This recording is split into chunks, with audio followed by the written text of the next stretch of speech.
the amount of times I'm up here chewing a piece of gum and don't realize it, and I have to like, it's not even slide because there's no way up there to like do this with a piece of paper.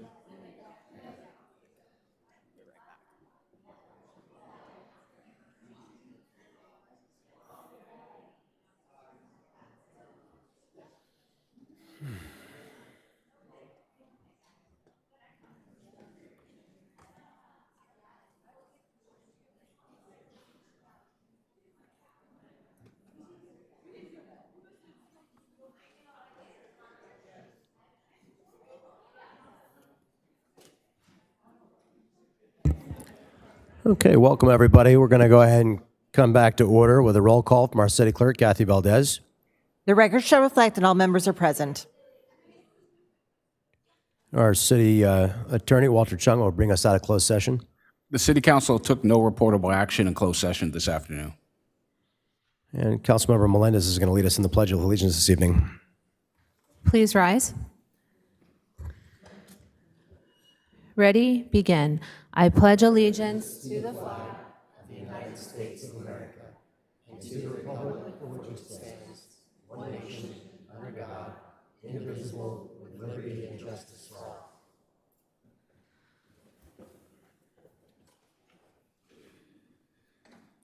And our city clerk, Kathy Valdez, has some procedural items to cover. Thank you, Mayor. In accordance with the Brown Act, I'd like to announce that as a result of convening simultaneous meetings, the members of the Buena Sanitation District will receive compensation of $147.75 for the district meeting pursuant to Buena Sanitation District Ordinance 2006-1. I would like to remind everyone that the Vista Municipal Code requires members of the public to observe order and decorum at the meeting and to conduct themselves in a courteous manner. The ordinance was adopted to allow for public input and to facilitate city business without disruption in the meeting. Applause is appropriate for items listed under the presentation portion of the agenda only. Students wishing to receive credit for attending this evening's meeting must stay for a minimum of 1 hour. However, we ask that you stay for the completion of item rather than leaving in the middle of a discussion. When you're ready to leave, you may ask one of the staff members at the back of the room to sign your paper. Thank you. Thank you. To speak on an item on tonight's agenda, please fill out a speaker slip with the number of the item you'd like to speak on and give it to the clerk, secretary, staff here at the dais.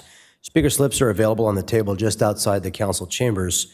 For members of the public participating through Zoom, you may use your raise your hand feature to indicate that you'd like to speak, or press *9 on your phone. We'll announce when to raise your hand to indicate you'd like to make a comment on the specific item being discussed.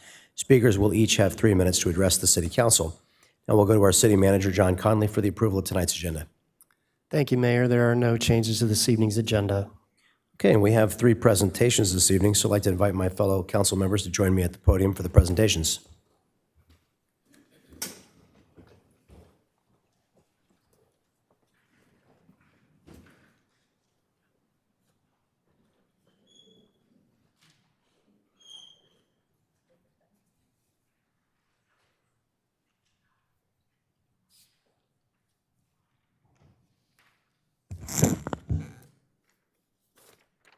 All right, our first proclamation is one declaring April 2026 as Arab American Heritage Month in the city of Vista. Accepting the proclamation this evening, we have Abdullah Sikander from the Tri-City Islamic Center. Oh, he's still in traffic. Okay, well, any other representatives that we have from the... Actually, you know what? Why don't we, if he's going to join us shortly, we'll just move this to the 3rd, and then, and then maybe he'll have a chance to join us.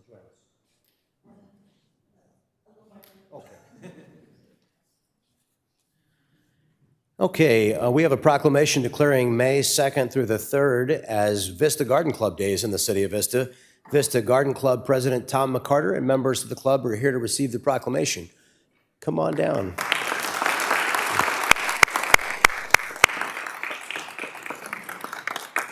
Thank you for being here. Yeah, if you want to come up here, I'll have you say hello to the council if you'd like, and we'll give you this proclamation to show off. Okay. Congratulations. Thank you. Thank you. Thank you. Congratulations. Yes. Oh, yes, please, all the members of the Garden Club, if you'd like to join us, please. Thank you.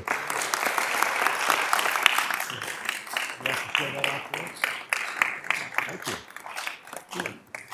All right. Hello, welcome. Good to see you. How are you? You can all filter down. Very much. Thanks for being here. Thank you. Thanks for being here. Hi there. How are you? Hello. How are you? Hi, how are you? Thanks for being here. Yeah. Hi there. How are you? What's your name? Are you part of the club? Thanks for coming tonight. Very good. Thank you. All right. Our proclamation for the Vista Garden Club 90th anniversary. Whereas the Vista Garden Club was founded in 1936 by dedicated community members united by a shared passion for gardening, civic beauty, and environmental stewardship. And whereas for 90 years, the Vista Garden Club has enriched the community through the promotion of horticulture, floral design, conservation, and education, the members of the Vista Garden Club have generously contributed their time, talents, and leadership to beautification projects, community events, scholarships, and educational programs that enhance the quality of life for residents of all ages. The Vista Garden Club has fostered a spirit of friendship, volunteerism, and lifelong learning, while honoring cherished traditions and embracing innovative approaches to sustainable gardening and environmental awareness. The club's 90th anniversary coincides with its annual flower show and plant sale themed Garden Magic, a beloved community tradition that showcases the creativity, expertise, and dedication of its members and invites the public to celebrate gardening, education, and environmental stewardship. Now, therefore, be it proclaimed by me as mayor and the city council that Saturday, May 2nd, 2026 and Sunday, May 3rd, 2026 are Vista Garden Club days in the city of Vista, and we encourage all residents and surrounding communities to attend and enjoy the annual flower show and plant sale. And we further proclaim that the Vista Garden Club is hereby commended on the occasion of its 90th anniversary for outstanding service and lasting contributions to the beauty, education, and environmental well-being of our Vista community.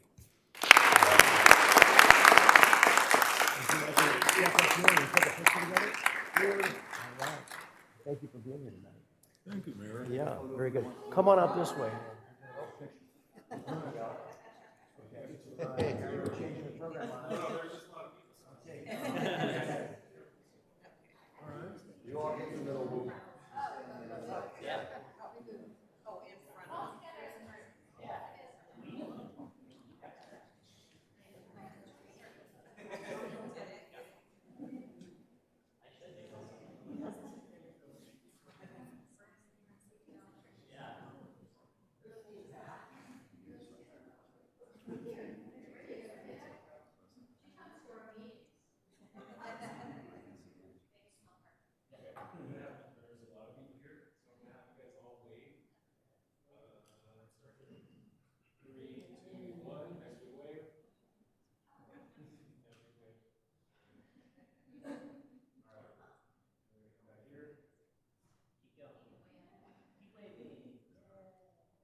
All right, next we have a proclamation declaring May 3rd through the 9th as Small Business Week in the city of Vista.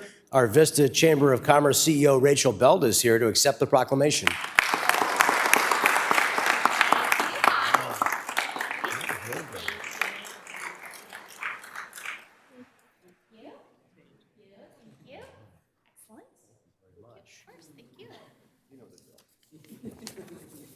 All right, our proclamation reads, Small Business Week in the City of Vista, May 3rd through May 9th, 2026. Whereas the City of Vista acknowledges and appreciates the essential contributions of local small businesses to the strength of our economy and the vitality of our community.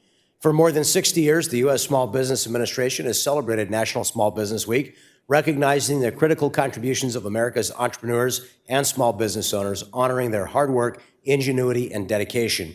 National Small Business Week provides an opportunity to celebrate and recognize the outstanding contributions made by small businesses and their owners, employees, and families, while raising awareness of the importance of supporting them. According to the U.S. Small Business Administration, there are more than 36.2 million small businesses in the United States, representing 99.9% of all businesses, employing 62.3 million people, 45.9% of the private sector workforce, and contributing significantly to the nation's economy. Whereas small businesses play a vital role in strengthening local economies by creating jobs, fostering innovation, and enhancing the unique character of our community, the City of Vista is committed to supporting local businesses that generate economic growth, create opportunities, and contribute to a thriving and resilient community. The City of Vista encourages residents, visitors, and stakeholders to support our local small businesses by shopping locally, promoting their services, and participating in community efforts that celebrate and uplift Vista's small business community. Now, therefore, be it resolved by myself as mayor and the City Council that the City of Vista does hereby proclaim the week of May 3rd through May 9th, 2026 as Small Business Week in the City of Vista.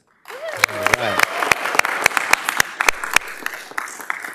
And I'll just say, as a small business owner myself, that we appreciate the recognition and we appreciate you being here. Rachel, would you like to say a few words about Small Business Week? Please. That's okay. You know I love to get the mic, so careful.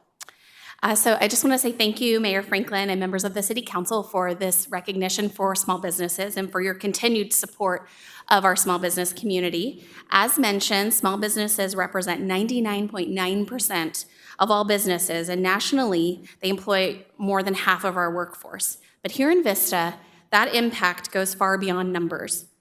They're the backbone of our local economy and the heart of our community. You can see that impact in action at events like the Vista Strawberry Festival, May 24th, 2026, which will feature nearly 550 vendors, all local small businesses, some of them just getting started. And our small businesses don't just drive our economy, they give back. This summer, nearly 50 of our local businesses will host 115 interns from our Velocity Internship Program. And thanks to the generosity of many of our local businesses, this Friday, the Chamber will award $48,000 in scholarships to 37 local youth. On behalf of the Vista Chamber, yeah, that's worth clapping. And that recognition isn't for the Chamber, it's for our small businesses that are supporting these efforts. But on behalf of the Vista Chamber and our incredible business community, I am honored to accept this proclamation and to celebrate Small Business Week. We are grateful for your partnership as we continue to support and grow Vista small businesses. Let's make every week Small Business Week. Let's go. Love it. Thank you so much. All right. Can you take a picture with us? All right.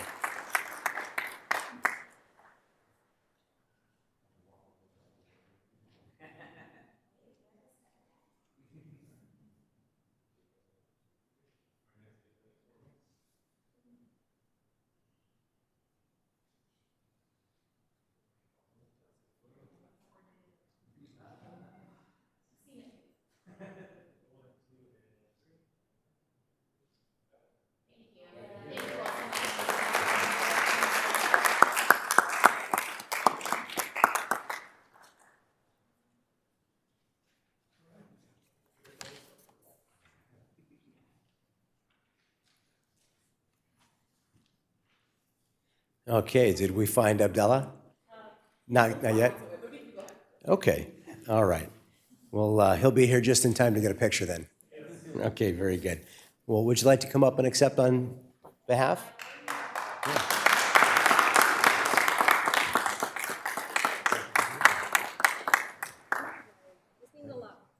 Welcome. Thank you. How are you? Good to see you.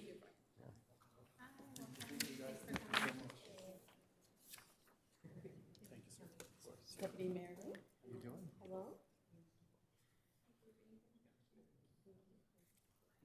Okay, our proclamation reads, whereas the month of April is recognized as Arab American Heritage Month, celebrating the rich heritage, culture, and contributions of Arab Americans, whereas Arab Americans are a diverse and vibrant community with roots in the Middle East and North Africa, representing a wide range of cultural, religious, and linguistic identities, Arab Americans have been an integral part of the United States since the late 19th century, contributing to the nation's growth and prosperity through service in the military, public sector, education, business, healthcare, science, and the arts. Arab Americans have played an important role in advancing civil rights, public service, community well-being, strengthening the social and cultural fabric of our nation. We're proud here in Vista to have our own Congressman Darrell Issa, who represented us for very many years, who is an Arab American. The city of Vista is proud to be the home to a diverse and welcoming community, including residents of Arab heritage, who contribute to the cultural, civic, and economic vitality of the city. Arab Americans are part of Vista's history and continue to shape its future through leadership, service, and everyday contributions. Recognizing Arab American Heritage Month provides an opportunity to celebrate these contributions while promoting greater understanding, inclusion, and respect among all residents. The City of Vista remains committed to fostering inclusive, respectful, and a welcoming environment where all of our residents feel valued and connected. Now, therefore, I and the members of the Vista City Council do hereby proclaim the month of April as National Arab American Heritage Month in the City of Vista and encourage all residents to participate in programs, celebrations, and activities that honor the heritage, culture, and contributions of our Arab American citizens in our community.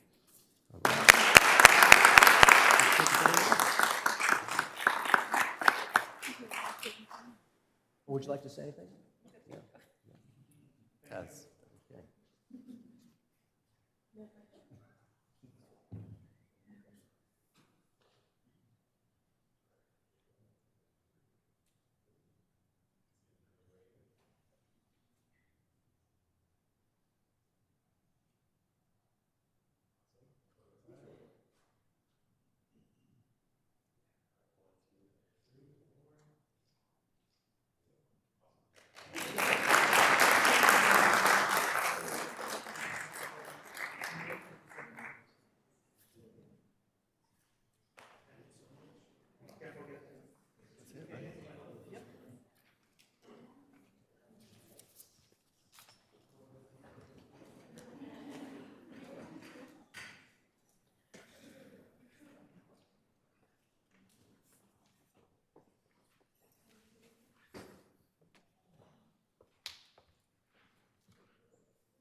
And that'll bring us to our oral communications. Any member of the public may address the council on agency-related matters that are not on tonight's agenda by requesting to speak during this section of the agenda.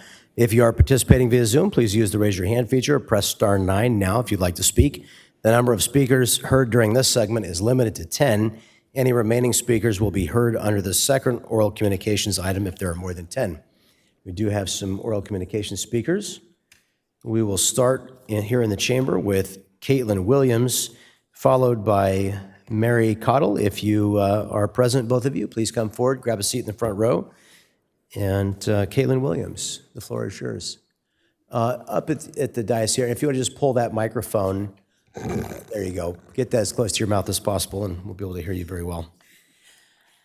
Good evening, Mayor, City Council members, and community. My name is Caitlin Williams, and I am the founder of Love to Swim. We are a Vista-based nonprofit focused on drowning prevention, water safety, and swim access for children and families in our community. I'm here tonight because drowning is not a rare accident. It is a public safety crisis. According to the CDC, drowning is the leading cause of death for children ages 1 to 4 in the United States, and it is the second leading cause of unintentional injury death for children ages 5 to 14. Let that sink in. More than car accidents, more than illness, more than the dangers we warn parents about every single day. And what makes it even more devastating is that drowning is often silent, fast, and preventable. For children with autism, this risk is even greater. They are 160 more times more likely to die from drowning than their normal peers. This is not a rare tragedy. This is happening in our communities like ours. And yet here in Vista, one of the largest growing cities in North County, families still have almost no affordable access to public swim instruction. Neighboring cities like Oceanside, Carlsbad, and San Marcos have continued investing in aquatic access, public facilities, and year-round swim opportunities. Vista has not. Right now, families in our city are being forced onto wait lists, priced out private lessons, or pushed into neighboring cities just to access basic life-saving skill. Water safety has become a luxury when it should be a necessity, and at Love to Swim, we are working to change that. We serve children of all ages and all abilities, including those with disabilities, sensory challenges, fear of water, and limited access to traditional swim programs. We provide adaptive swim instruction, scholarships, and drowning prevention education to families who need it the most. But we have outgrown what we can do. We have the program, we have the demand, we have the business plan. What we do not have is access to a facility in a city that we serve. And that is why I'm here today. We are asking the city of Vista to recognize water safety as a public safety priority, to support expanded access to aquatic space, and to begin serious conversation about long-term investment in swim access for Vista families. Because this is not about recreation, this is about prevention. This is about equity, and this is about public safety, and this is about saving lives. Thank you for your time. Thank you very much. I'm sure that we'll want to have staff follow up with you. Next is Mary Cottle. I'm here because most people can't speak in front of a crowd. I'm here because I felt you were very dismissive of me last week when you would not listen to what I was saying. You had your chance to talk, now I'm going to talk. I have been in contact with the developers of Camino Largo. They said I was not in contact. I've been in contact with them from the beginning, and I've been ignored and ignored. I've been asking them to not allow their trucks or their vehicles to be driving up and down my driveway, which they continually do. I had to fight for them not to put their power pole extension on my property. And I've also been in contact with you people at the city with little help. I have some more questions for you. Cal West was supposed to build these homes. What happened to Cal West? Why is Lennar Homes now in charge of this build? They rezoned it all for them to build these homes, and then they just disappear and Lennar Homes comes in? Why did they not have to start over? When I asked you about the drainage, you said that you have engineers to figure that out. Well, I can show you pictures right now of the hill leaning against their construction fencing or whatever and already giving way. So when the construction fencing is moved, what's going to happen? The dirt's going to fall. My other complaint was I asked for a wall to be put up at the end of the housing, not because of the street light, because the cul-de-sac faces my house. When the cars pull up the cul-de-sac and turn into their driveways, their headlights will be pulling into my front window. Right now, I can show you a picture of what my front window looks like. I'm looking at a porta potty when I'm sitting at my dinner table. Pretty disgusting. I don't feel that you people should have let the final plan go through on the Camino Largo project.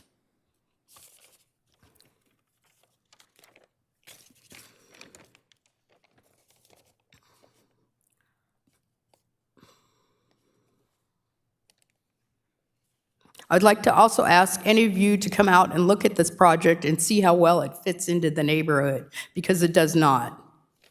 Thank you. Thank you. Now we'll hear from Madison Rapp on Zoom, followed by Becky Rapp.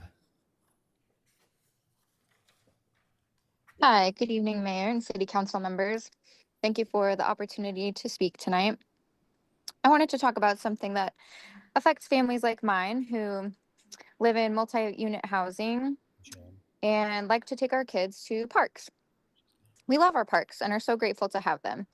They are great places where children can run freely and play sports and simply be kids in an open area. Parents should be able to bring their children to these spaces without worrying about what might be on the ground or happening nearby. Clean, well-maintained parks are not just about appearance. They are fundamental to public health, safety, and quality of life in our neighborhoods. A growing concern among families is the presence of drug use and related waste in park areas. When parents and children encounter discarded vape cartridges, cigarette butts, alcohol containers, or other signs of substance use, it changes how safe those spaces feel. Children are naturally curious, and even small overlooked items can pose real risks. At a time when young people are already facing increased screen time, stress, and social isolation, access to safe and welcoming outdoor spaces matters more than ever. So what can we do to continue prioritizing our parks? Consistent maintenance, visible staff or security presence, adequate lighting, clean and functional restrooms, and timely responses to reports of unsafe conditions, including substance use. When a park is clearly cared for, it sends a strong message that families and neighborhoods are valued. Thank you for your leadership. Thank you, Becky Rapp. Is next, followed by Judy Strang.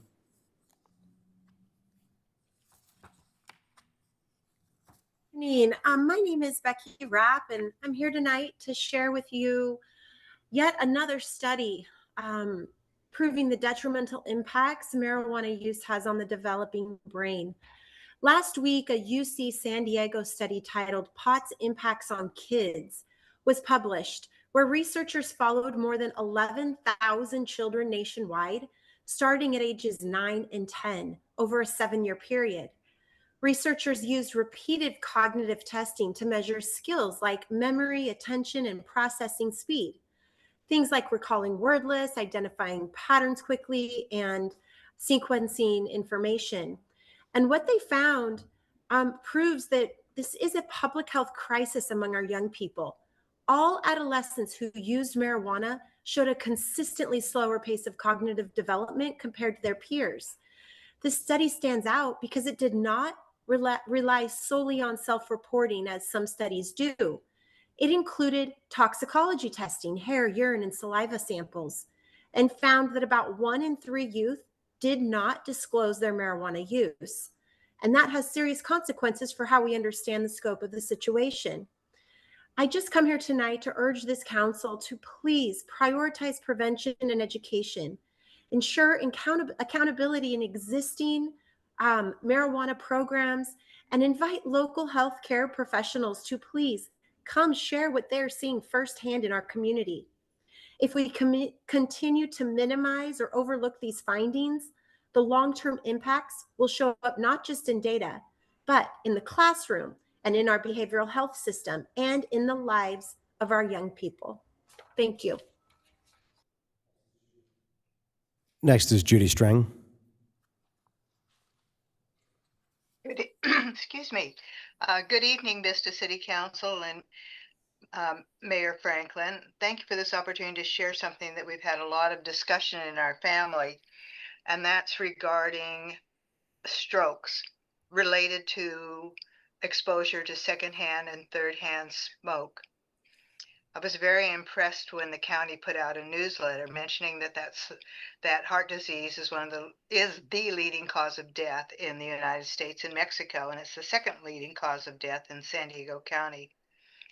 Recent research is particularly spotlighting on the number of strokes with young adults, which is what brings me here today to share this information, because it's something we're seeing in our own family, and we're looking at what's behind it. And it's definitely a contributant of smoke-free or lack of smoke-free and vape-free public spaces and housing. I appreciated the comments of the previous speaker about parks and the trash that happen when people smoke and vape in public places. As the Journal of the American Heart Association recently mentions, that in addition to tobacco, cannabis use poses a significant heart health risk. They go on to say that it increases the likelihood of stroke, as I mentioned, heart attack, and heart failure, even when these are young, healthy individuals, because the use of marijuana accelerates heart rate, raises blood pressure, and strains the arteries. This carries significant risk for damaging blood vessel function. And what does this mean to policymakers, and what can we do?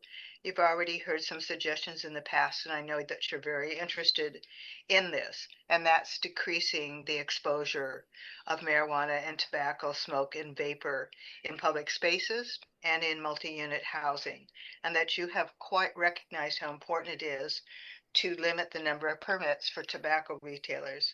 I'd like to also suggest that we need to reduce the exposure to the promotion and billboards related to marijuana and to the presence of marijuana storefronts in our city.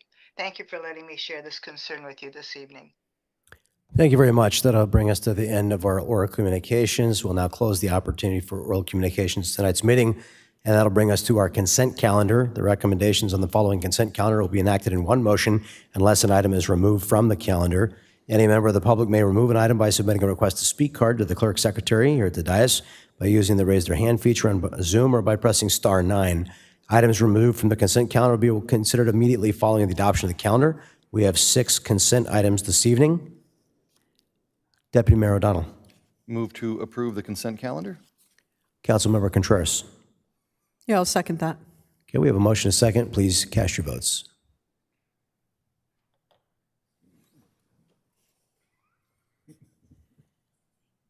Consent calendar is adopted unanimously. That'll bring us to our first public hearing this evening. Public hearing is for compliance with new legal obligations regarding public hearing on vacancies and recruitment and retention efforts. We will now open the public hearing. If any members of the public wish to speak on this item, they may indicate so by using the raise their hand feature, by pressing star 9, or by submitting a request to speak card. Speakers will be called upon after the presentation. Our Human Resources Director, Natalie Jacobs, will provide the staff report. Welcome. Thank you. Good evening, Mayor, Deputy Mayor, members of the City Council. Tonight we have Human Resources Analyst Erica Valdivino-Smith, who will be presenting on the item. Good evening. I'm Erica Valdivino-Smith, Human Resources Analyst, and tonight we will review our vacancy, recruitment, and retention efforts for the calendar year 2025 in compliance with Assembly Bill 2561. I will address some context for AB 2561, some information regarding citywide vacancies, specific vacancy information for each of our bargaining units, as well as some recruitment and retention statistics for the calendar year 2025. AB 2561 was passed in 2024 and became effective January 1st, 2025, adding Government Code 3502.3 to the Myers-Millis-Brown Act, otherwise known as MMBA. This law was enacted due to statewide interest in ensuring that all public agency operations are appropriately staffed and that high vacancy rates do not undermine public employee-labor relations. The bill requires that all public agencies share information regarding vacancies, recruitment, and retention efforts annually. If the number of job vacancies in a single bargaining unit meets or exceeds 20% of the authorized full-time positions, the city, upon request of the recognized employee organization, is required to report on the total number of vacancies, the number of applicants, the average time to fill positions, and opportunities to improve compensation and working conditions for the employees in the bargaining units. We are happy to report that in 2025, Vista once again did not meet or exceed the 20% threshold at any time in the calendar year. This table depicts month-by-month statistics regarding citywide vacancies for 2025. Our average citywide vacancy was 2.7%, with the highest point being 4.2% in August and lowest being 1.5% in April. We ended 2025 with 333.625 full-time equivalent positions with a 3.3 vacancy rate. Our annual average was a 0.5 improvement from our 2024 rate of 3.2. This graph depicts that all of our bargaining units were well below the 20% threshold for 2025. Vista, VCEA, was average annual 2.5% vacancy. Vista City Maintenance Association was a 2.1% annual vacancy rate. Vista Firefighter Association, 1%, and Vista Chief Officer Association had no vacancies in the year of 2025. Diving deeper into the causes of all 2025 vacancies and types of recruitments run to fill them, 37% of vacancies were due to staffing growth, such as added positions, promotions, or retirements. 42% were due to turnover, and 21% were involuntary separations. Of the vacancies filled in 2025, 67% were filled via open recruitment, 18% filled via an existing eligibility list, and 15% were internal or promotional only. A few ways we have achieved our low vacancy rate would be our attendance of local career fairs targeting high school, colleges, and community events, keeping our compensation structure and benefits competitive across the San Diego job market, continuously providing training and professional development to our existing staff to keep employees up to date with changes in their respective functional areas, and keeping our staff viable for potential promotional opportunities.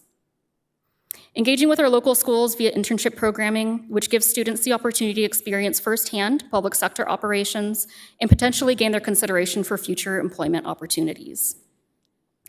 Additionally, utilizing online job boards and social media platforms has widened our candidate pool, engaging both active and passive job seekers. Finally, we would be remiss not to recognize the ongoing efforts of city leadership and council. Their commitment plays a vital role in making Vista a great place to work and fosters a culture that supports both our employees and the community that we serve. This concludes our report for calendar year 2025 AB 2561, and we are available for any questions. Do we have any questions? Oh, here he is again. Do we have any questions? Well, thank you very much for your great report. We appreciate that. So it looks like we're all in compliance and everyone's happy. Good. Do we get or seek any input from our employee groups on this report? Have a meeting with them to discuss it? Or will we do that? We did reach out to the groups individually and gave them the opportunity to respond and to speak tonight, and we had no takers. Everyone's happy. Silence means consent. Absolutely. Very good. Well, thank you for the great report. Councilmember Fox. Since this is a public hearing, do we need to close the public hearing? I think we do need to close the Okay, well, I'd public make a hearing, motion yes. to close the public hearing. Thank you very much. And let's see. So we've opened and conducted. We didn't adopt any new policies. We just received that report. Very good. Okay. Deputy Mayor O'Donnell. I'll second the motion. Okay. We have a motion and a second. Please cast your votes.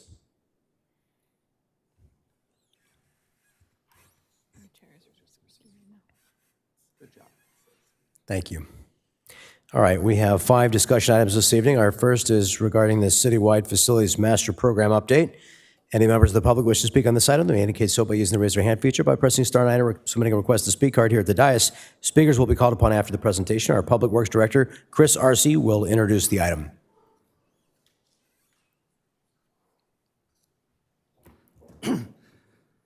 Good evening, Mayor, Deputy Mayor, and members of the City Council. Welcome. I was waiting for the thing to come up, sorry. My name is Chris Harsey, I'm the Public Works Director, and I'm here tonight with Aldo Hernandez, our Public Works Operations Manager, and he will be providing an update on our citywide facility master program. Good evening, Mayor and City Council. This facility master program was established to address the many city facilities which are experiencing operational and physical deterioration, including park restrooms, fire stations, skate parks, and other properties.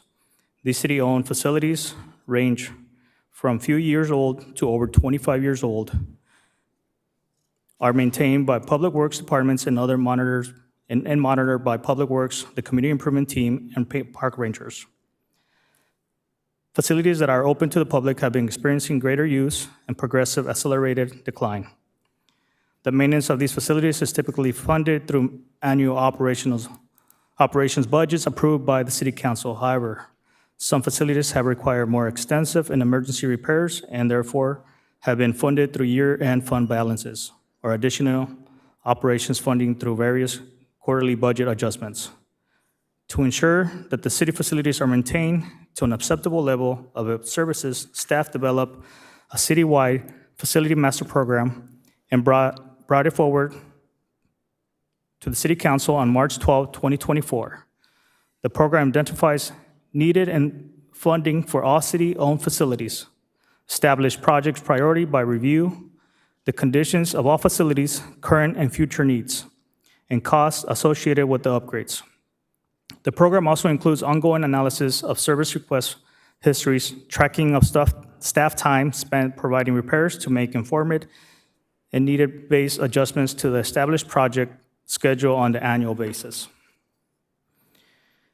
We would like to provide an update on the status of the fiscal year 2025-2026 projects since our last presentation in March 2025. At the time, we had a total of 15 projects. Today, we are happy to report 12 projects have been completed, and the remaining 3 are either pending contract approval or scheduling. On this slide, you'll see the pictures highlighting a number of projects completed throughout the current fiscal year. The purpose of this presentation is to provide an updated project schedule for fiscal year 26-27, developed through the city-established evaluation process. Projects identified with an asterisk are proposed to be funded through Proposition L funds, while the remaining projects are anticipated to be funded through the redevelopment reserve funds. For fiscal year 26-27, staff has identified 21 additional projects to be incorporated into the Facility Master Plan project. Key projects consist of lighting upgrades across multiple sites to improve energy efficient and reduce long-term maintenance costs, improvements of the Moonlight facility, including alarm system upgrades to enhance safety, as well as roof repairs and improvements. Renovations at the JP Rec Center focus on modernizing the facilities and enhancing overall community use. The total estimate cost for repairs to upgrade across various facilities for the upcoming fiscal year, it's approximately $3.7 million. This facility master plan is a living document that will be evaluated annually, which new projects incorporate as they are identified.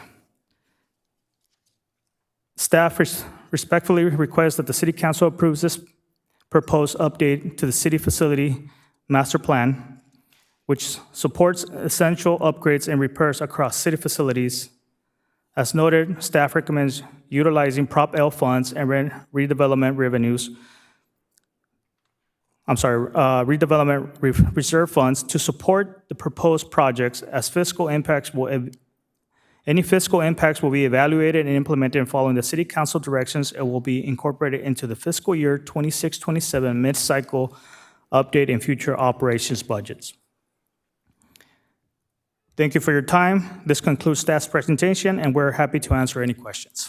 Thank you very much. Do we have any members of the public wish to comment? Okay. What's the total amount of Prop L reserve funds that we propose to fund? What was it, 3.6 million? So with Prop L and with the reserve funds, I don't have the exact amount in front of me. You're saying for this 26-27? Unfortunately, I do not have that number, but I can get that to you. I can add it up real quick too. But yeah, I don't have that right now. So out of the 21 projects, we have 8 projects that will be Prop L funded. So this 3.678 million, some of this is already authorized in our capital expenditure budget, and some is not yet. Some of the, you said that 8 projects are new? No, there's 21 new projects on it. 21 new projects, okay. And then they'll be split between 8 for the Prop L monies and then the reserve funds. Did you say 1/8? No, 8. Oh, sorry. 8, yeah, okay, that's where I got the 8. And then 13 are from the reserve. Okay. Okay, just over $1 million, John says, in Prop L funds. Have you highlighted here which, do we have it in front of us, which ones are Prop L funded? Yes, the ones with the asterisk are Prop L.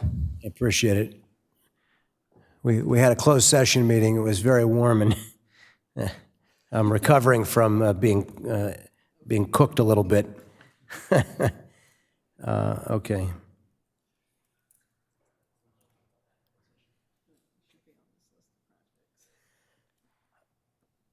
I would like to see us have a more complete discussion about the future of the Prop L reserve funds rather than spend them in drips and drabs. I'm not saying I'm opposed to it, but I'd like to have a holistic conversation as a council about the future of our Prop L reserves. Councilmember Contreras? Yeah, Mayor Franklin, actually, I was going to ask, because I didn't see it represented in the agenda report either. You know, I am in favor of doing these renovations, and these projects need to happen. But I think it would behoove staff to present what a budget would look like, you know, looking at the overall Prop L funds minus, you know, what we're looking to spend of it to complete these projects. I think a simple slide like that would at least give us a little bit more information, because that's the first question that popped into my mind as well. I don't think that any of the projects that I'm seeing before me are going to be, you know, detrimental and a huge destruction to our Prop L funds, but I definitely agree that I would like to see that information. And so, you know, I'm totally open to, in the future, having a bigger discussion about our Prop L. I know we were going to utilize Prop L for the majority of the Wave Water Park, which I think was about 3.5 million or so. So I do want to take a holistic look at that. But like I said, just reviewing these, I don't see it to be an astronomical amount, so I'll go ahead and, are you looking for direction, or what are you looking for with this item? We're seeking approval of the list of projects. Yeah, I'll go ahead and move approval of this list of projects. Thank you. I see the city manager want to be recognized. I just, one more thought to be more clear. I personally, you know, we had discussed for several years having a round of renewal effectively for long-term capital assets that would be near the end of their life, you know, using the reserves to renew those assets. And I guess I just want to know that each of these is sort of a renewal, like it's one-time money. So I want to see it treated like one-time money and not used for replacing things that would be, you know, ordinary. Like, I mean, I don't know about an ice machine. Is that, I'm getting into the nitty-gritty of the examples here, but, you know, how often do we have to replace an ice machine? And is that an operating expense, or is that a long-term capital item that we, you know, I don't want the city as an organization to become dependent for operating money on using these reserves. I want it to be used for renewal of capital assets, and we should have an operating budget that we should be able to fund out of our regular revenues for regular operations. I just want to separate one-time money from one-time uses and recurring expenses from recurring revenues. Mr. City Manager. So we will bring an item back probably in June to review the Prop L reserves in total. The only money that we are, or the only projects, I should say, that we're using the Prop L revenue for are those projects that were built with Prop L, so the maintenance and capital costs and, you know, derived from those projects are being funded by the Prop L reserve. We haven't proposed anything else other than projects we brought before the council, so we'll clarify that and bring it back in June. Okay, I appreciate it. Deputy Mayor O'Donnell. You did make a motion, right? Yeah, I'm just second the motion.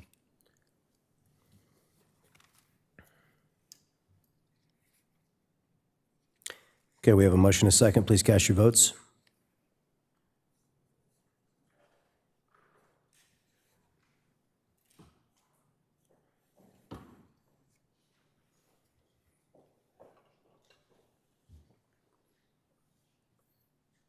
Okay, that item is approved unanimously.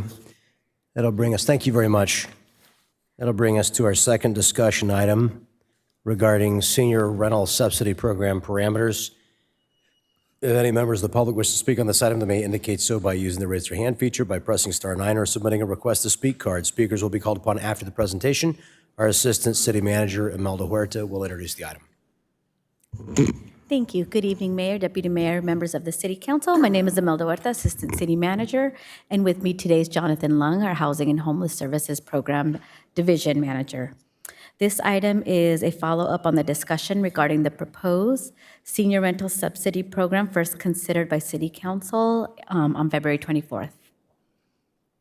As a quick background, on November 12th of last year, funding for a new senior rental subsidy program was approved with $500,000 of fiscal year 24-25 year-end fund balance.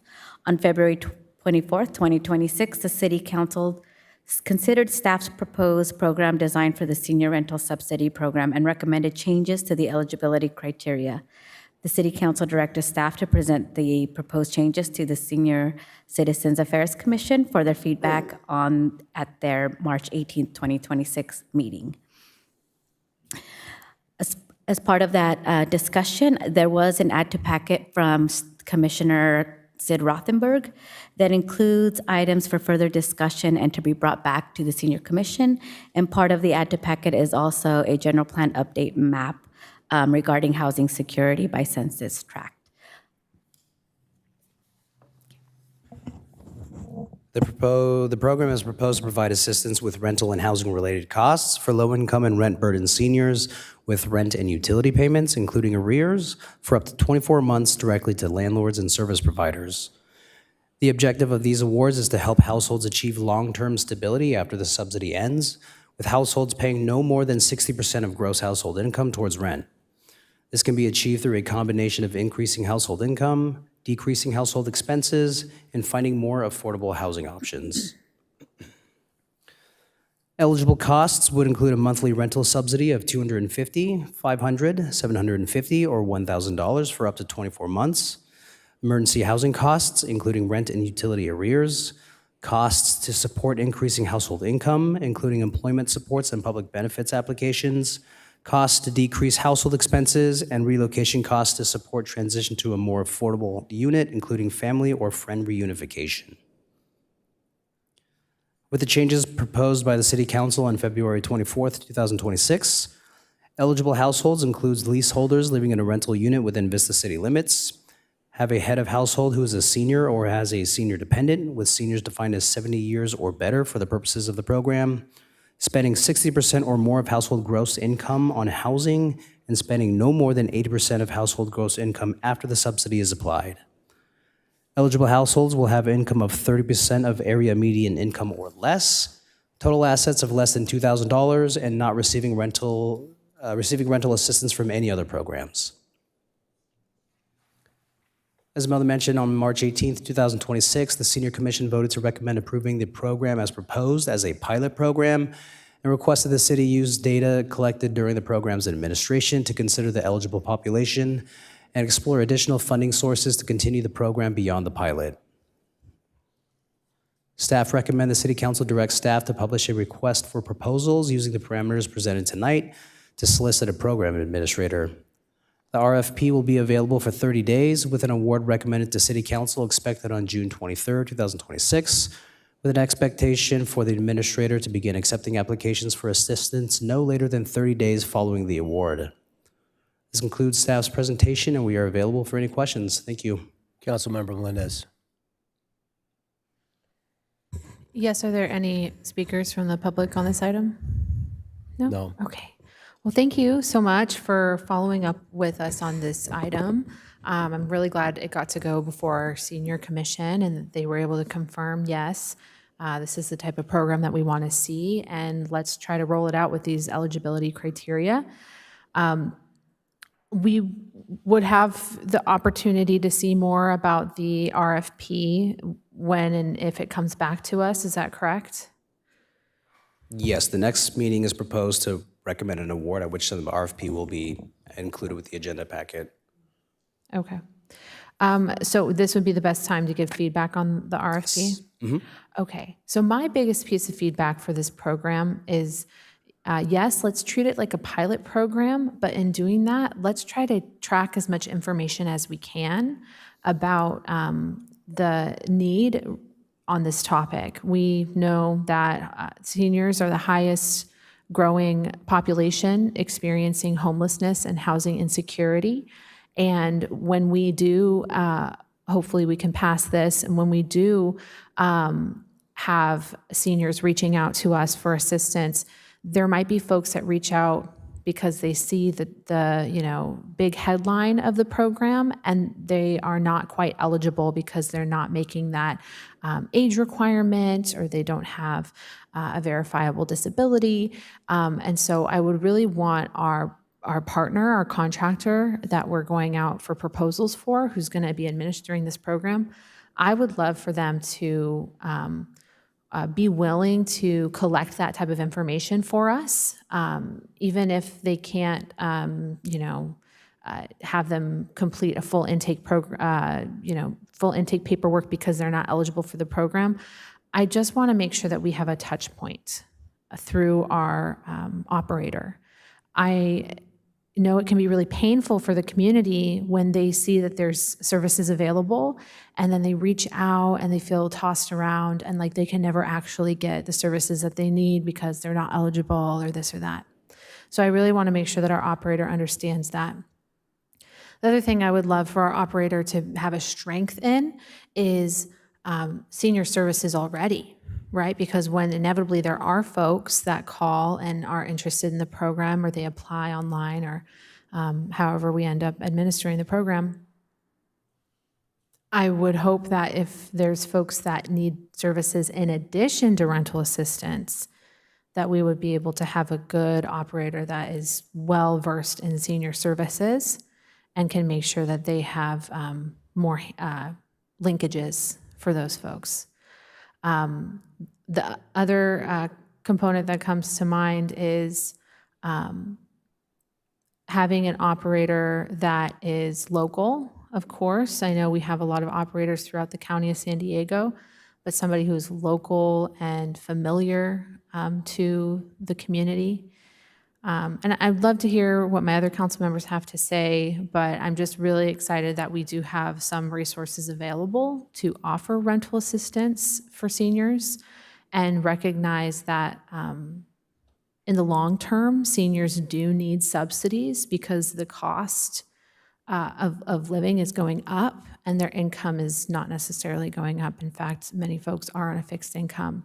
So I'm glad that we can move this forward. I'd go ahead and make a motion to, with feedback from the council and consensus from the council, to move forward with this senior rental subsidy program and put out an RFP so that we can administer and operate it. Thanks. Councilmember Contreras. Yeah, I'm looking at some of the eligibility requirements, and I do have, I'm not sure if I'm 100% aligned with these. I question only having this eligible for seniors that are leaseholders or lived in a rental. Does that exclude seniors that are homeowners? That's what I'm reading it as. As proposed, it would, but again, these are local funds funding it, so we have no real restrictions. The city council could direct any changes to the program we would like. Okay. I would like to see the eligibility expanded. We are continuing to see a affordability crunch and crisis, and it's hitting our seniors and folks on fixed income really hard. So I wouldn't want someone to not be eligible just because they own a home. I think that would be a disservice to our senior population. I also question senior defined as 70 plus. I think that's way too many years. I would prefer for our senior population to be in line with some other type of definition that we have for senior. So for our senior services, is that 55 plus generally? It's like, there's like two different, depending on the service, right? Sometimes it's 65 plus, sometimes it's 55 plus. Correct. So I would be more amenable to 65 years. And again, this is, if my council is in line with these, but these are just my recommendations. So 65 years. I am curious about this calculation on the eligibility, spending more than 60% of household gross income on housing, and then when the subsidy is applied, that they're spending no more than 80% of income on housing. Can you explain that just a little bit more? Because it's a little confusing to me. Certainly, yeah. So by definition, households should generally be spending no more than 30% of their gross Correct. household income, otherwise they're considered rent burdened. Mhm. In the current environment, most households are paying well above that. 60% seems more reasonable to be still considered, of course, severely rent burdened. 80%, the limit of no more than 8% after the subsidy applies, means that we're able to resolve their immediate and imminent risk of losing their housing. If they're still paying beyond 80% of gross household income after the subsidy is applied, they're not likely to be able to retain their housing even with a subsidy. They'd still be severely rent burdened. In that case, they'd probably recommend it for emergency services. Okay, so let me just play this out a little bit more so I can understand it better. Okay, so say I'm a senior, I'm applying for this, and I'm spending 70% of my household gross income on housing.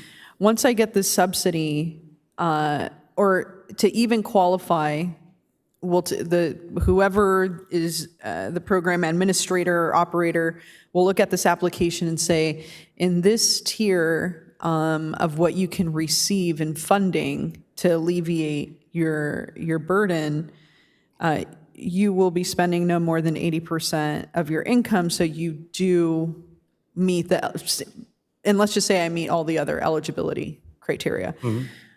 So that calculation would be done upfront At the time of application, yeah, that's right. Okay, okay.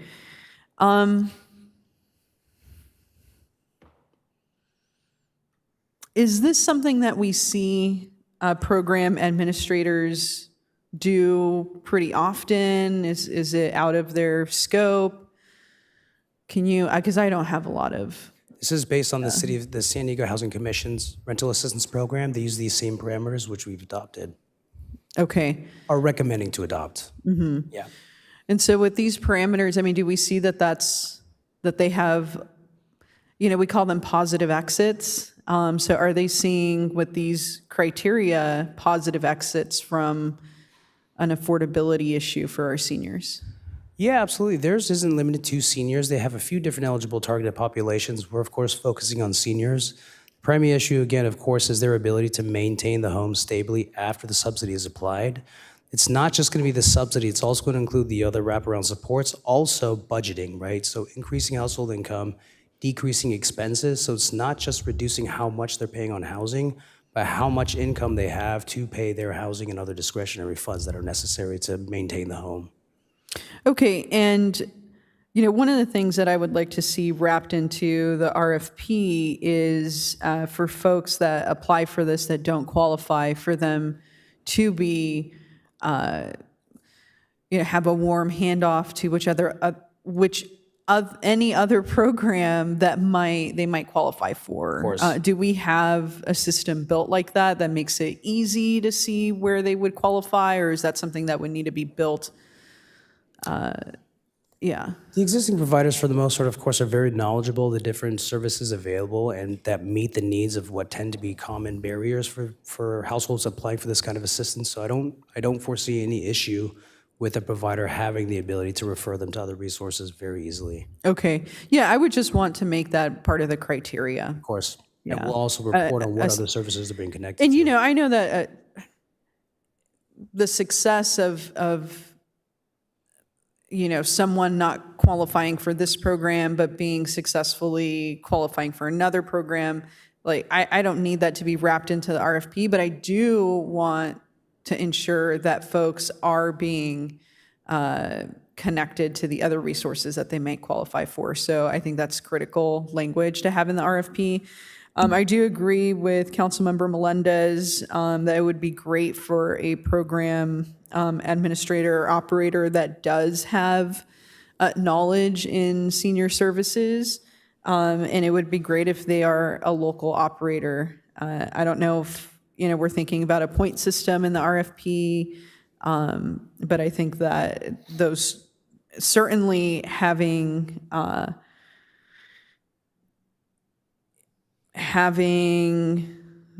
senior services under their belt and understanding this population is going to be critical. So I think that's very important. And then when we're looking at the assets totaling less than 2,000, is this also from the Housing Commission? That's right. Okay. Because 2,000 is, I know it's thousands, but that doesn't go very far, so. Yeah, that's the idea. With assets not totaling more than $2,000, they may not be an immediate need for those who don't have the assets to recover their housing instability. That's the idea with having that criteria and eligibility. But of course, again, that can be adjusted according to the City Council's preference. Yeah, because I'm wondering, if we look at, say the senior that's applying for this has a vehicle that is worth more than $2,000. Is that taken into account as well?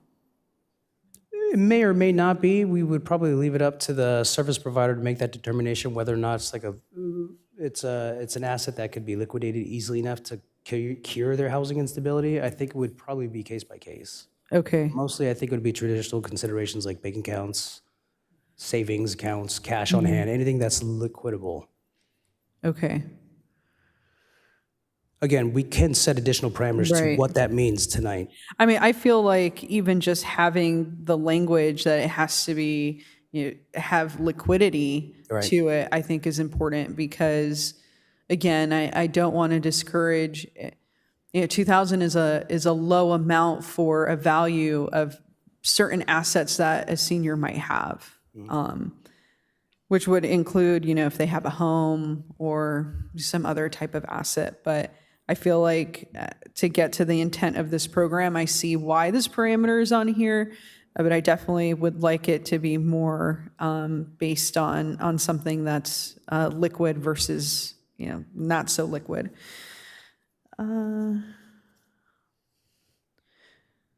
So no, I appreciate staff. I appreciate Councilmember Melendez for bringing this forward. A lot of the work, that you all have done to really round out this program. I thank the Senior Commission for taking a look at it.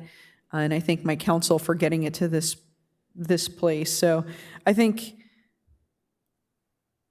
if you're just looking for consensus, I would love to hear from the rest of my council members. But again, I think lowering it from 70 to 65 years and expanding the eligibility beyond a leaseholder or someone who is renting. Thanks.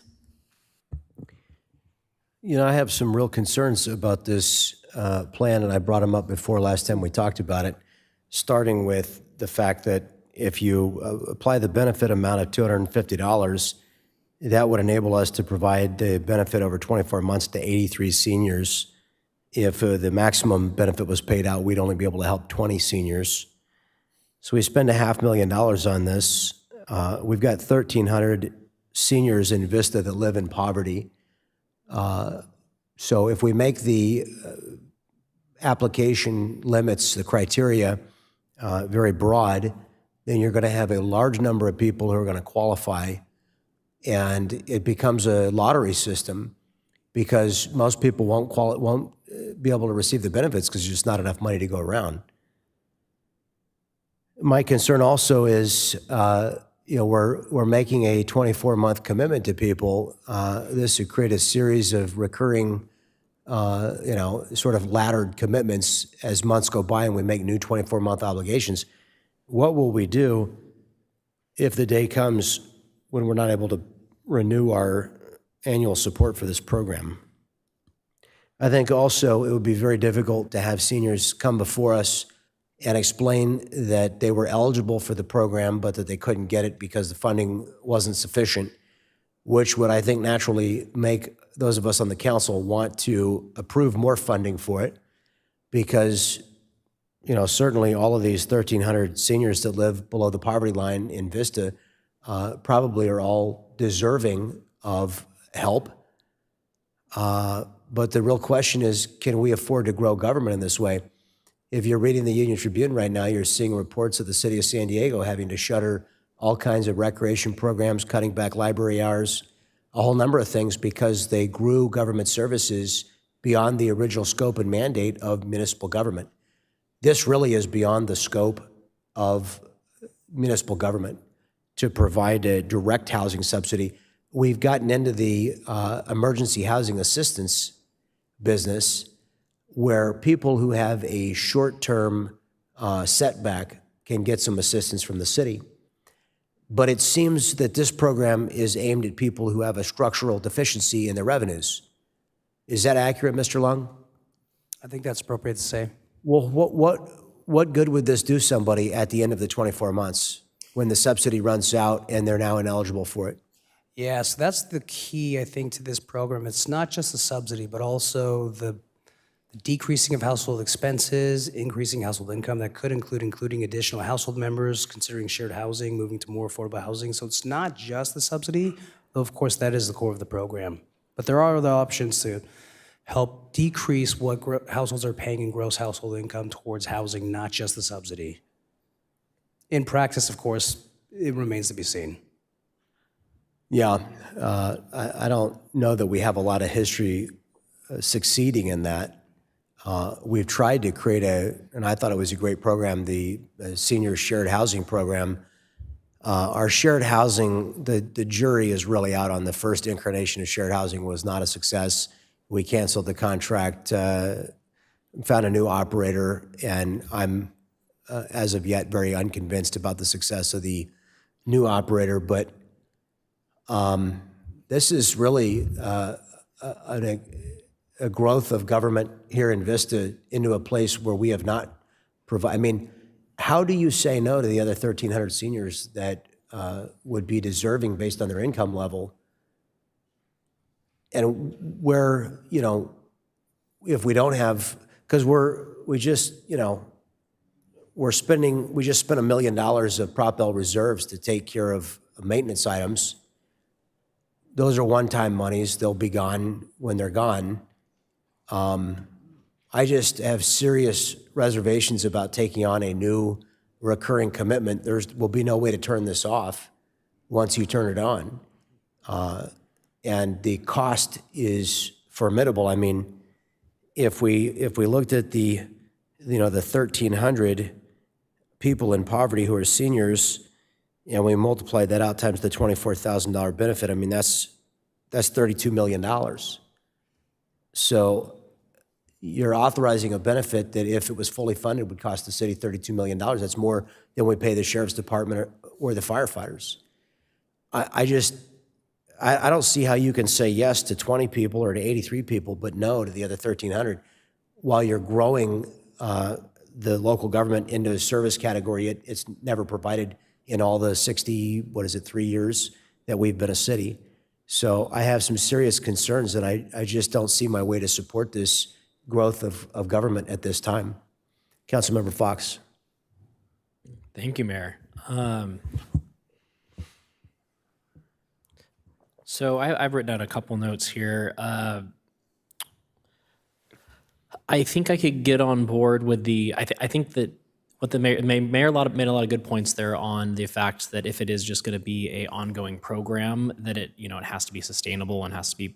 So what would change about this if we were to consider it more of an emergency subsidy program where it's people that are, our seniors that are about to, they're at risk for immediate homelessness or something like that? Would much change in the program as it is, or would it just be more of a framing?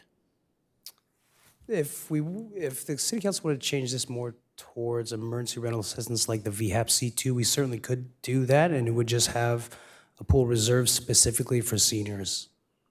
And it would mirror VHAP C2 very closely. But the eligibility probably wouldn't change much, I'm guessing.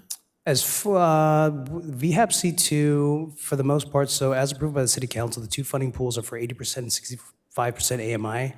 In practice, all of our applicants are 30% or lower. Yeah. So this is actually stricter than the other emergency It programs, would be, but it again we would receive the same types of applications from similar demographics, just with this one specifically, again, for seniors. Yeah, because I think I think the idea of having, it's probably a lot cheaper for us to, get in front of the problem and make sure that people aren't going into homelessness in the first place. And so the fact that it comes with the wraparound services is what makes me interested in this, because I think that the fact that we're able to potentially take someone who was about to become homeless that we can guarantee has ties to Vista because they're currently a Vista resident, get in front of that, have those wraparound services. And I'm guessing that a lot of these people would have qualified for some outside housing subsidy through some other program if we weren't here. Potentially, right now, there aren't a lot of rental assistance programs left since COVID. Okay. Certainly in Vista, I'm not aware of any that any of our residents are eligible for. Okay, but potentially something like disability or some of these other things that they would probably be eligible for. SSI, SSD, yeah. That we could potentially facilitate for them. And Yeah, of course. Yeah, most of our seniors are likely enrolled in most of the benefits they're eligible for. Part of the case management here will ensure that they are, and if they're not, we will assist with enrolling for those benefits. So I think that would be the thing I think is the most valuable, is someone who's potentially not on all the benefits that they are eligible for. Yeah. That we can use this program to hold them over for a little while we help them Supplement get on that. those That's right. programs, and then potentially get them off this in potentially less than the 24 months. Potentially, ideally, of course. And because I think that would be the piece that would make it so this scales up a little bit easier, is if not everyone's running the whole 24 months every time, that changes that math quite a bit as well. So I will say that when it comes to criteria, I think I agree with Councilmember Contreras on a lot of those items. I would be open to the housing piece. Obviously, that would for home ownership rather than rentals. Obviously, that would throw that assets totaling less than $2,000 off a little bit. So maybe it's net assets or something. So if the property is underwater, then that would make you more eligible than someone who has a completely paid off home. Obviously, that wouldn't make sense. The car piece, I wouldn't want to make that disqualify someone, but if someone's driving around in a Camaro and doesn't want to sell it because, then maybe that could be disqualifying. So I don't know how to actually put that in writing to where that solves one issue without creating another, but if you can figure that out, that would be great. I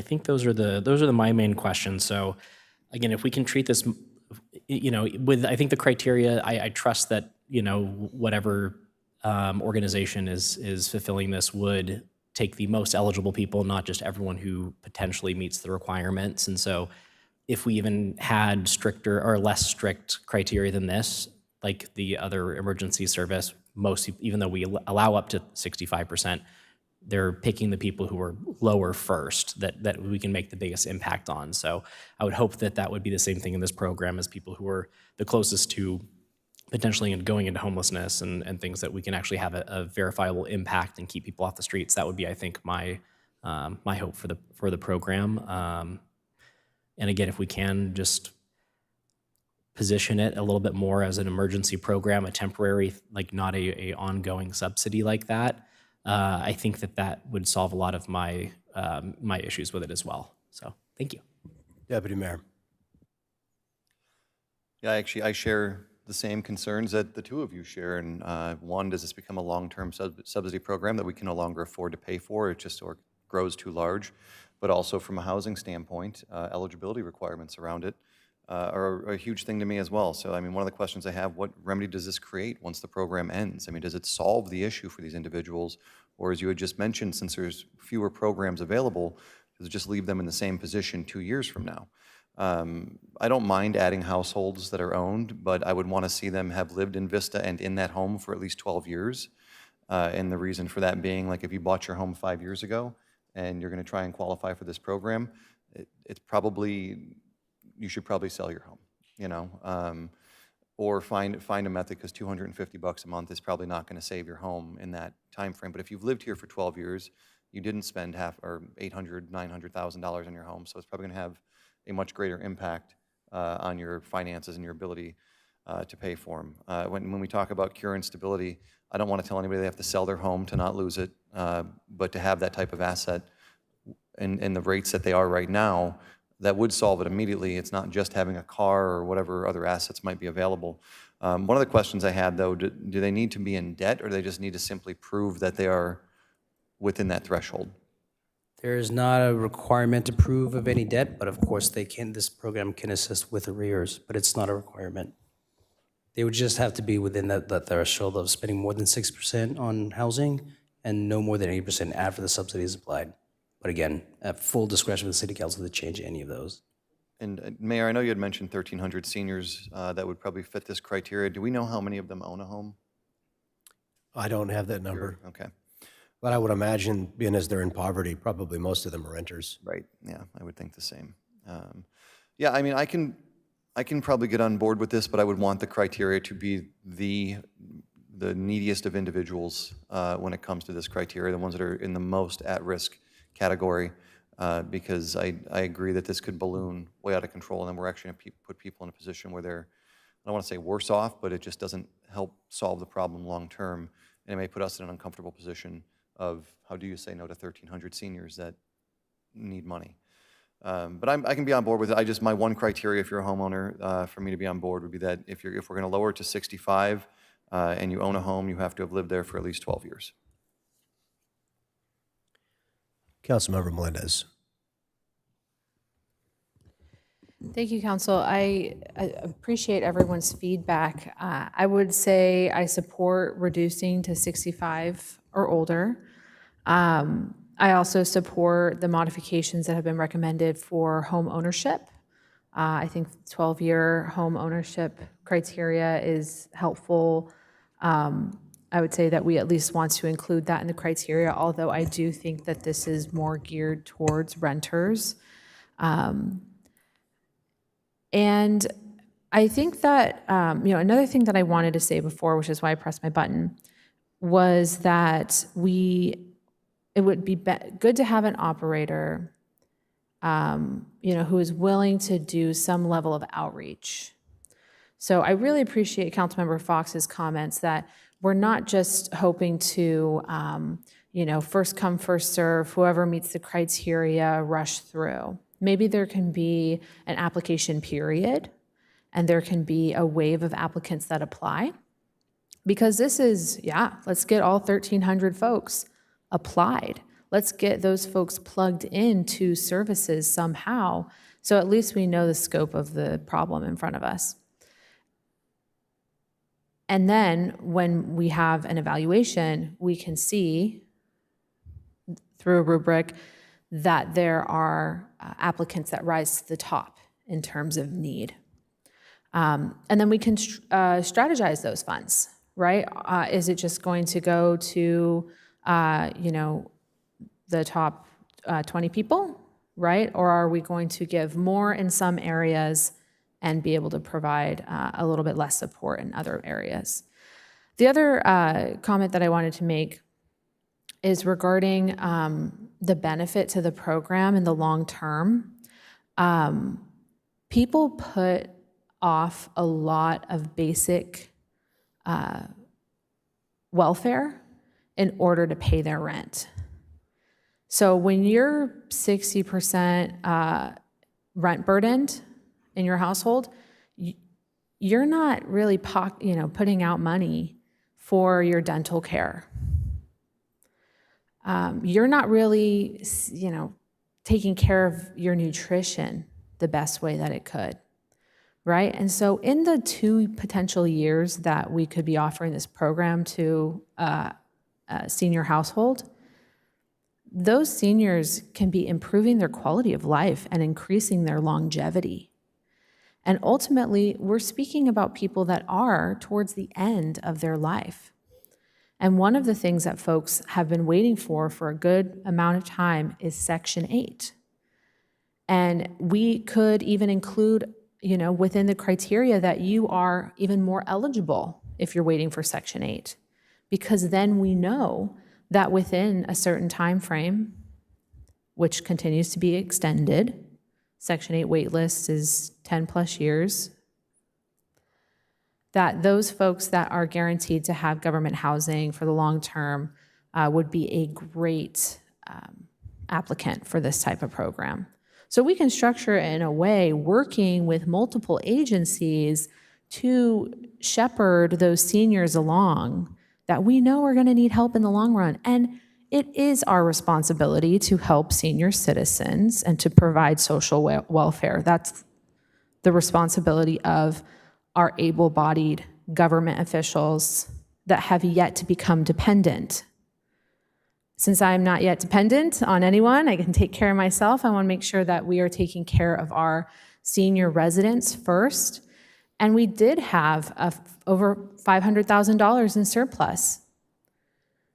We paid for public safety, we paid for infrastructure, and all of our existing public services, and we still had money left over because we are that prosperous. And now we have the responsibility to take care of seniors. And in the long term, it's the supportive services, I 100% agree, that are going to help folks get there. But it's not enough to just say, hey, go get a roommate and figure it out. Let's bring people in, provide them a little bit of support, and then, yeah, maybe we can do some family reunification. Maybe we can do some coupling up to help people survive in the long run. Maybe that 2 years of assistance will help people bridge the gap for their Section 8 voucher. So many, many different circumstances here, but ultimately what I'm hearing from the council is that there's some funds available for this. This isn't homelessness prevention per se, but it is responding to the growing increase in senior homelessness and trying to improve the quality of life for seniors in our city. So I would support all of the, in consensus building, all of the modifications. I'm glad that we could be on the same page about those. But I just really wanted to express my support of the program and how valuable these services are, even if they're just for the short term, that they're not going to resolve issues of poverty immediately. They really can impact someone's life, potentially even reducing the burden of emergency services. It is incredibly stressful for people to not be able to afford a roof over their head. It's just a basic human right to have housing. And I want to make sure that our city, if we have a little bit of extra, that not only can we save for the future and have good rainy day funds like we do, but that we can also support those that are in need. So thank you for bringing this forward and for walking us through the process a little bit further. Appreciate you. Councilmember Contreras.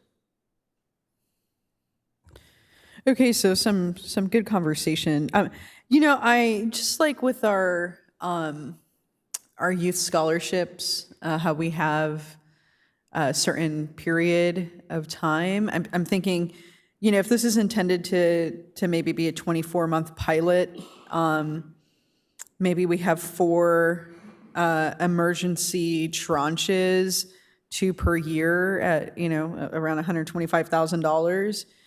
So we would have 2 application periods per year. And then obviously, we would get reports back about this. And so if for some reason we're seeing when we first put this out that 125 is gone quickly, and that's a conversation I think that the council needs to take up. But I would be okay with that. And I do like the suggestion from Councilmember Melendez about the Section 8 wait list as a potential criteria that would show emergency over maybe some other criteria. I don't know enough about how that would be implemented in a formula, but potentially, the operator would have some better idea, or staff would have some better idea. I'm also wondering if, the intention is to ensure long-term stability, if there should be a case manager, which would then it might cost more to operate. All of the applicants will have a case manager. Okay, so they overseeing. will. Okay, fantastic. Because that we have seen in our other services where there's case management, that there's high levels of success when we're able to have a case manager. So that's good. Potentially the new name is just adding emergency to the beginning, the Emergency Senior Rental Subsidy Program. I think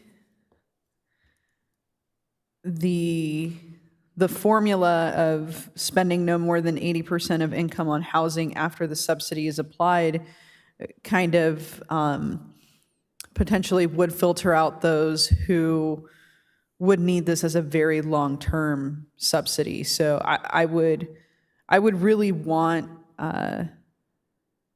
the operator to maybe do a deep dive on what that looks like per applicant, and have a very, as part of the financial aspect of this and planning, be able to have a solid plan that, potentially the person receiving the subsidy might even have to sign off that this is, they understand and this is a plan that they, approve of. So those are just some thoughts. But I really do think that we need to do this. I think we have, we've been really prudent with our budgeting. We've been really fortunate to be in a different circumstance than other cities because we've been very prudent and very focused on return on investment and closing any funding gaps. And so I do not see putting aside $500,000 to help those who are the most needy as an issue, especially because we all know that this is something that we should do, and we can keep it to the 24 months, and it's just sharing the benefit with the rest of the city to make sure that we have more community well-being and health and connection and stability. And in the future, if we are so fortunate to continue to have budget $million+ surpluses in our budget, and we see that this need continues to grow, we can have a discussion about that in the future. But right now, we know we have the funding available, and it's the right thing to do. So that would be some of my additional comments in support of this program. Thank you. I'll just also point out, we're looking at single-person household income eligibility of $2,896 a month. The average Social Security check in America is $2,079. So this would, based on income eligibility, would make every Social Security recipient, now assuming we're going to keep the $2,000 in place, so they'd have to have less than $2,000 of assets, which I think would ace out almost every homeowner. But every Social Security earner who doesn't have an additional source of, and by the way, I mean, okay, so I can't have $2,000, so I'm not going to have any passive income. But it just seems like, we had the 70 years or older, and now we've taken it down to 65, which puts people who are better able to work if you're under the age of 70. It puts a cohort of individuals who are better able to work in a competition with people who are not as easily able to work. So I think we should reconsider that. And I think maybe we need to get a lot lower with the percentage of AMI, because you're going to have every Social Security earner in the city is going to be eligible. So I just think it needs to be, this needs to be truly, if you're going to do it. And then I like what Councilmember Fox is getting to, and it sounds like there might be agreement to get there, which is to say, instead of a subsidy program, this is to be added to our emergency housing program. So we're going to do some counseling, but it's not going to be mandatory to rearrange your housing expenses. In other words, we're not requiring people to make a long-term change to their housing costs. Is that going to be a requirement to participate, that they'll have to make changes? It'll be the intention of the case management, of course. That's not to say, of course, if the eligible applicant has maximized their benefits eligibility, they are receiving all the benefits they're eligible for, they have reduced their income as much as they can, and there's not much more to be done. Of course, they would make those efforts, but if there is nothing more to be done, I suppose there would be nothing more to be done.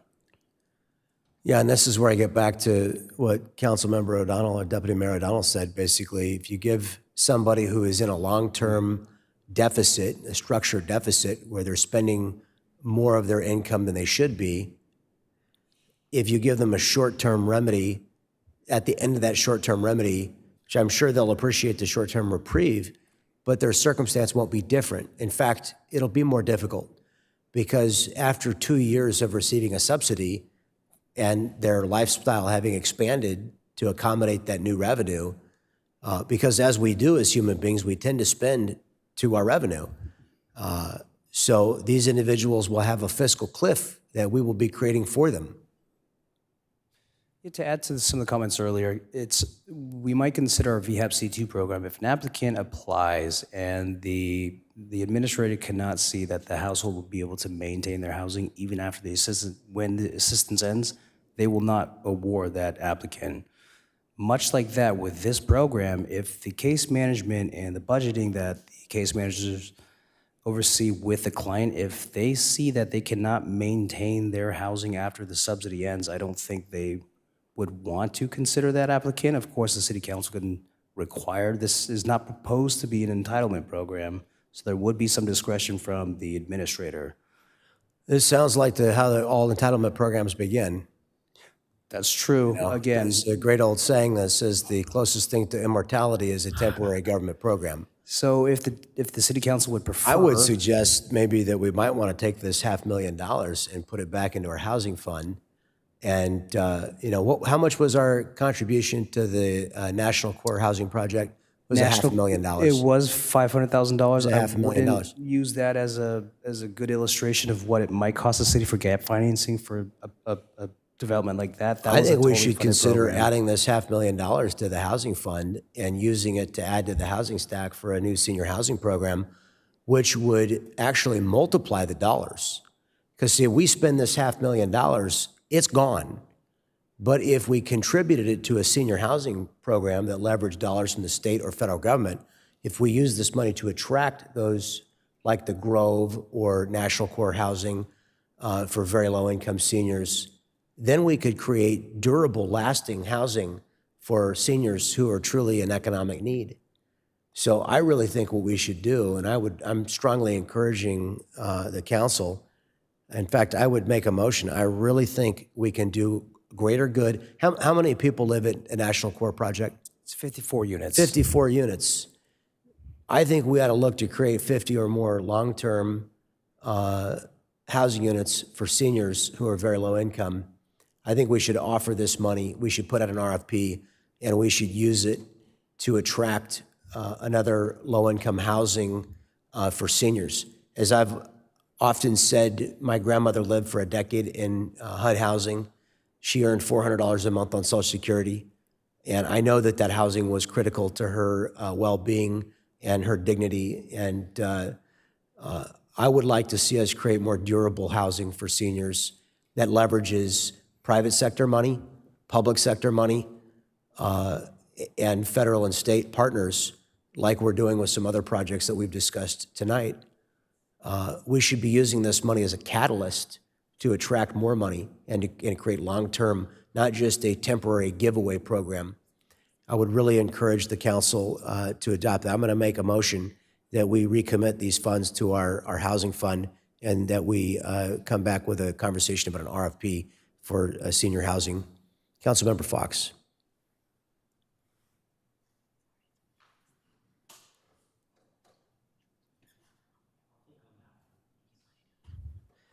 Thank you. Yeah, I'll think about that. That's interesting. Are the Section 8 projects, things like the senior housing projects like the Santa Fe Senior Village, do those also have waiting lists where this could potentially be a stopgap between applying to get into senior housing and being able to officially get into senior housing. Are those similar to Section 8 where there's a wait list? Could you rephrase the question? So for a senior that wanted to get into a place like the Santa Fe Senior Village, is there a wait list to get into Yes. projects like that? Yes. So if we did go with a program where we, to bridge Section 8, I think that would be another type of, if they were on the waiting list for another type of senior housing, I think that would probably also qualify in my mind, but, okay. The long rolling periods, I think that the rolling periods make sense. My concern, if it was 6 months or something, would be that if it's an emergency and they're in like the emergency, a dire need to potentially losing their home or something like that, that might be tough. I don't know if we would want to do a shorter rolling period, or if we'd want to get. I mean, I don't know. I just wanted to bring that. That was a concern. I haven't really thought through how to fix that concern necessarily, but that if someone is in emergency need now and they apply for this program and then they have to wait 6 months to potentially be approved, that kind of might defeat the purpose of some of that. Councilmember, directly to your concern, remember we've just authorized $2.5 million for the rescue mission for our VHAP program. So Right. we do right now have a fund of $2.5 million. And I think what I looked at with this would be a parallel thing to that, just for kind of seniors only, since that's like a demographic that's facing that housing insecurity in a way where on fixed incomes, where they would qualify for a lot of these programs like senior housing and like Section 8, but could potentially not be able to make it toward long enough in their housing to potentially get into one of those programs. And I kind of saw this as a potentially reasonable solution for that. That being said, this is a pilot program, and I would very much want to gauge the success of any pilot program. I agree with Councilmember Melendez that we would want to track the data really well and make sure that if we're going to do this, that in 2 years, or whenever we start having data on this, that if we could find out whether the dollars would have potentially done better in a senior housing project or something like that, if we're unable to help more than the 50 people that we would have housed in the senior housing program, I think that would be probably good information for us on whether or not we wanted to renew this program or ever do it, something like this. I do agree that providing housing and things is typically not a city level kind of thing where we're subsidizing housing for people. I don't know if that's a very common thing across many cities, but when it comes to no matter whose job it is, if people aren't doing the job, then someone has to pick up the slack. And so, I don't want to make it a long-term thing where we're doing a bunch of things that aren't necessarily in the purview of city government, where we're unable to do things like fund police and fire, or something that is within our direct purview to do programs that are not, per se. But since this was funded we already voted to fund it out of year-end fund balance, I think that to do a pilot program and see what we can do, I think that makes sense to use it for that. So I guess that's kind of where I'm on it. I think that keeping that data well, so that we know how this program does and if it's having the effects we want, and if this treating it kind of like the VHAB funds, but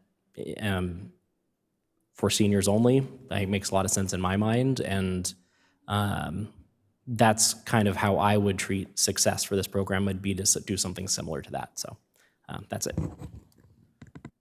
Councilmember Contreras.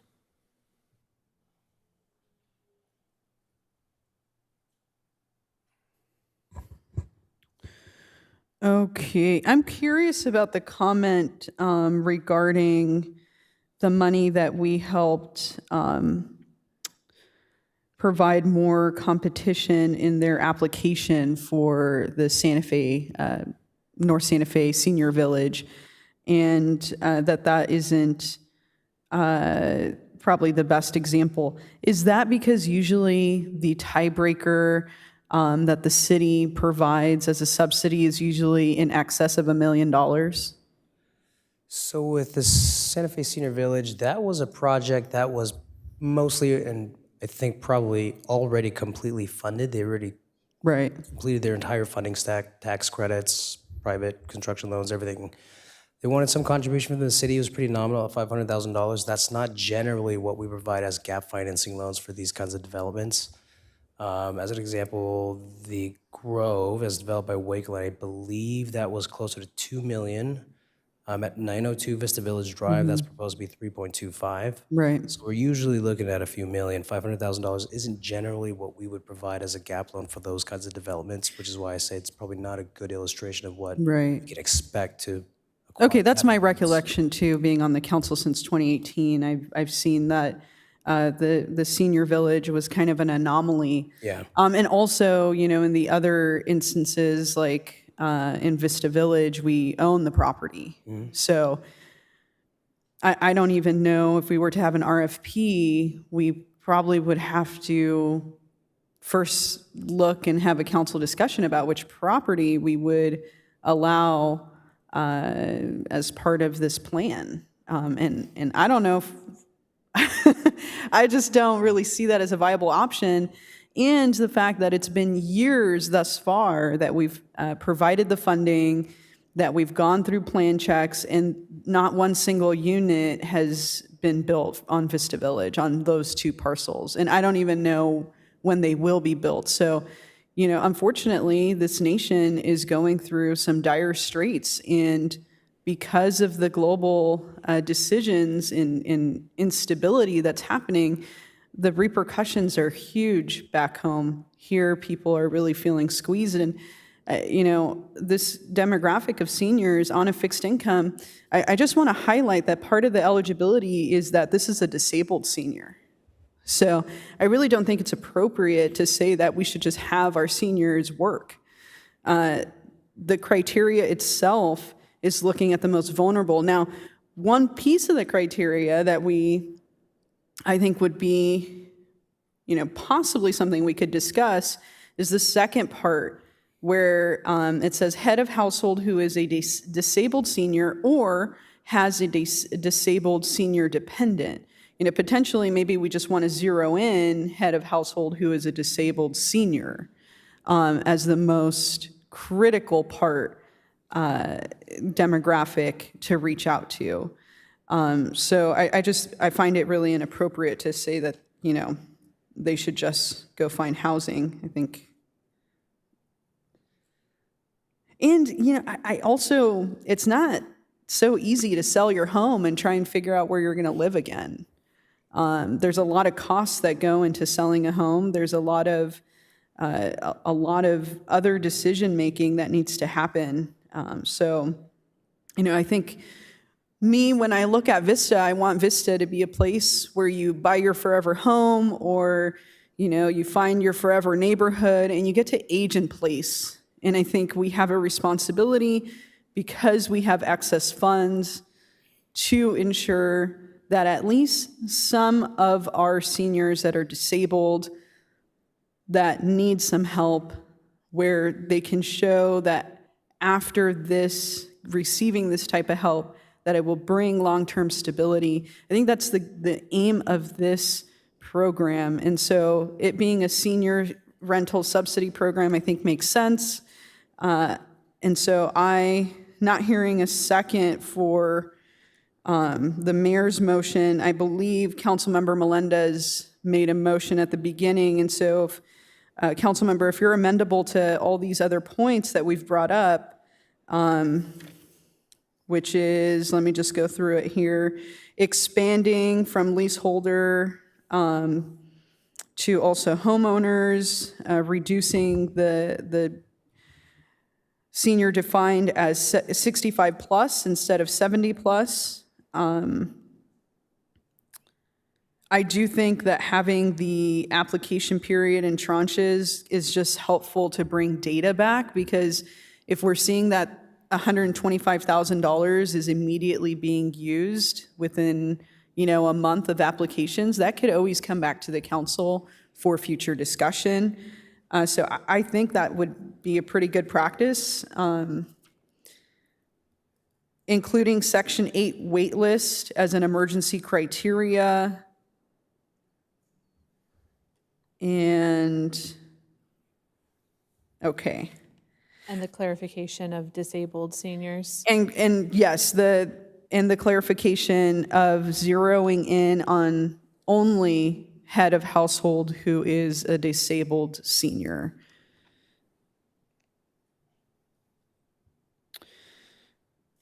I would accept those amendments to that. Okay, and then I just, before I stop, I just want to highlight something.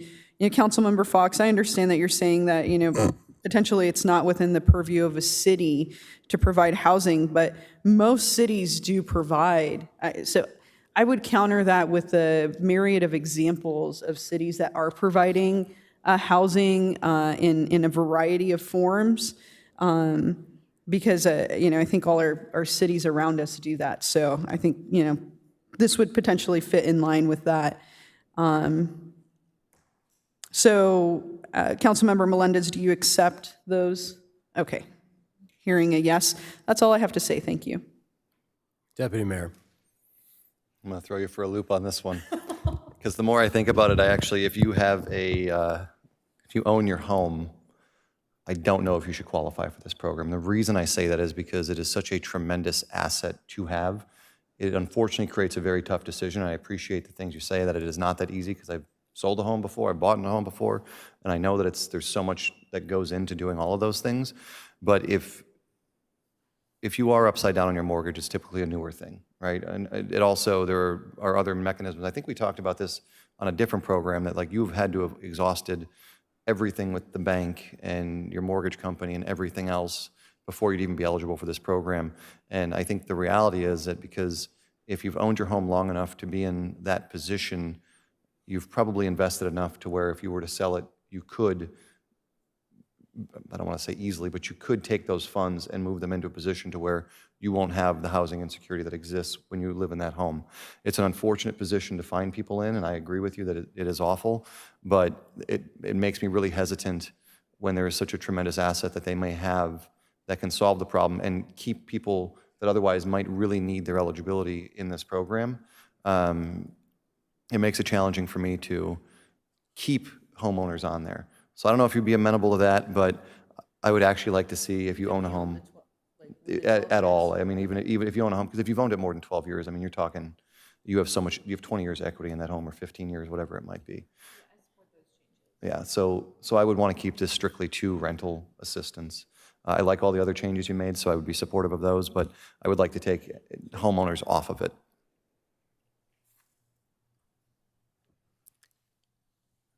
Councilmember Contreras. Okay, you know, I really would prefer to expand, but understanding that you bring up, you know, certain concerns. How about because I think the more information that we get, the better. So what I would want to know is how many people are being turned away because they are homeowners. So I think that's some of the data that we should get. And potentially, if we're seeing that is a significant disqualification, I just would feel really terrible to not take a look again at trying to expand this program. So I don't know if you're okay with that. Examine the information at a later, yeah, I'm absolutely okay with that. I think Okay. the more information we have, the better. Okay, then I would be okay with that change, even though it's not my preference. I think everybody's done there. The average Social Security disability payments of $1,630 a month. So individuals who are disabled, are we going to use the Social Security disability definition? As far as their income? No, as far as we say they have to be disabled, are we going to have a definition of disabled? Yeah, absolutely. It'd be according to the SSDI qualifications. Okay, so we're going to use the SSDI definition of disabled. Yeah. So, I mean, we're adding $250 to a benefit that the federal government's already providing basically to all people through the Social Security program. So I'm going to say let's go ahead and cast our votes, but I'm going to vote against this because We're adding it. It sort of is an entitlement because anybody who meets these this criteria is eligible to receive it. It creates an ongoing financial liability for the city of Vista. It's an expansion of government services in Vista that, we expanded government services when we went into emergency housing assistance in the name of solving homelessness. We have not received a lot of information, and we never do, and we never will receive a lot of information from people about people who receive our emergency housing assistance. We don't really, we get some stories, but I just think I don't think it's responsible. I think maybe it was only one project out of 3 that we can think of where $500,000 was enough. Maybe if we put this money into the housing fund, maybe we could find some more money to go with it, and we could get to the $2 or $3 million we need to build a long-term. So that's where I'm at on it. That's why I'm not going to support it. So we have a motion second. Please cast your votes.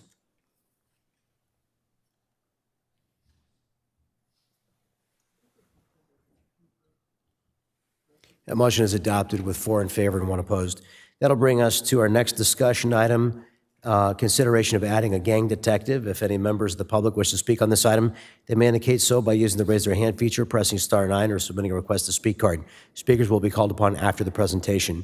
Deputy Mayor O'Donnell asked for the item to be on the agenda, so we'll ask him to introduce it. Thank you, Mayor. Captain Malin, I don't think I've ever seen you in street clothes, so thank you for being here. Close enough, right? So this came forward in September 2024. We had actually had a discussion, and we had tabled it until after we had just talked about our budgets and everything from 2025 in the March 2025 meeting. But in 2009, we used to have 2 gang detectives. We had let one go due to budget cuts and the economy at that point in time. And so when we tabled it, we promised to bring it back and have a more thorough discussion. And I think that it's appropriate at this point to do so. I just want to point out for the record that you are not the first captain to request this. Captain Boyce, or now Commander Boyce, had also had discussions with me at the time when he was serving Vista as our sheriff's captain. And so I wanted to bring it back forward and have that discussion and understand the need for it and potentially bring it forward or add it to your staff. And then I also just want to point out that our Safety Commission also had unanimously voted to support this item back in, I believe it was April of 2025. So I don't know if there's any public comment on this. I'd like to take those first, but then I do have some questions for our captain. We do have Sean Marchand that requested to be heard.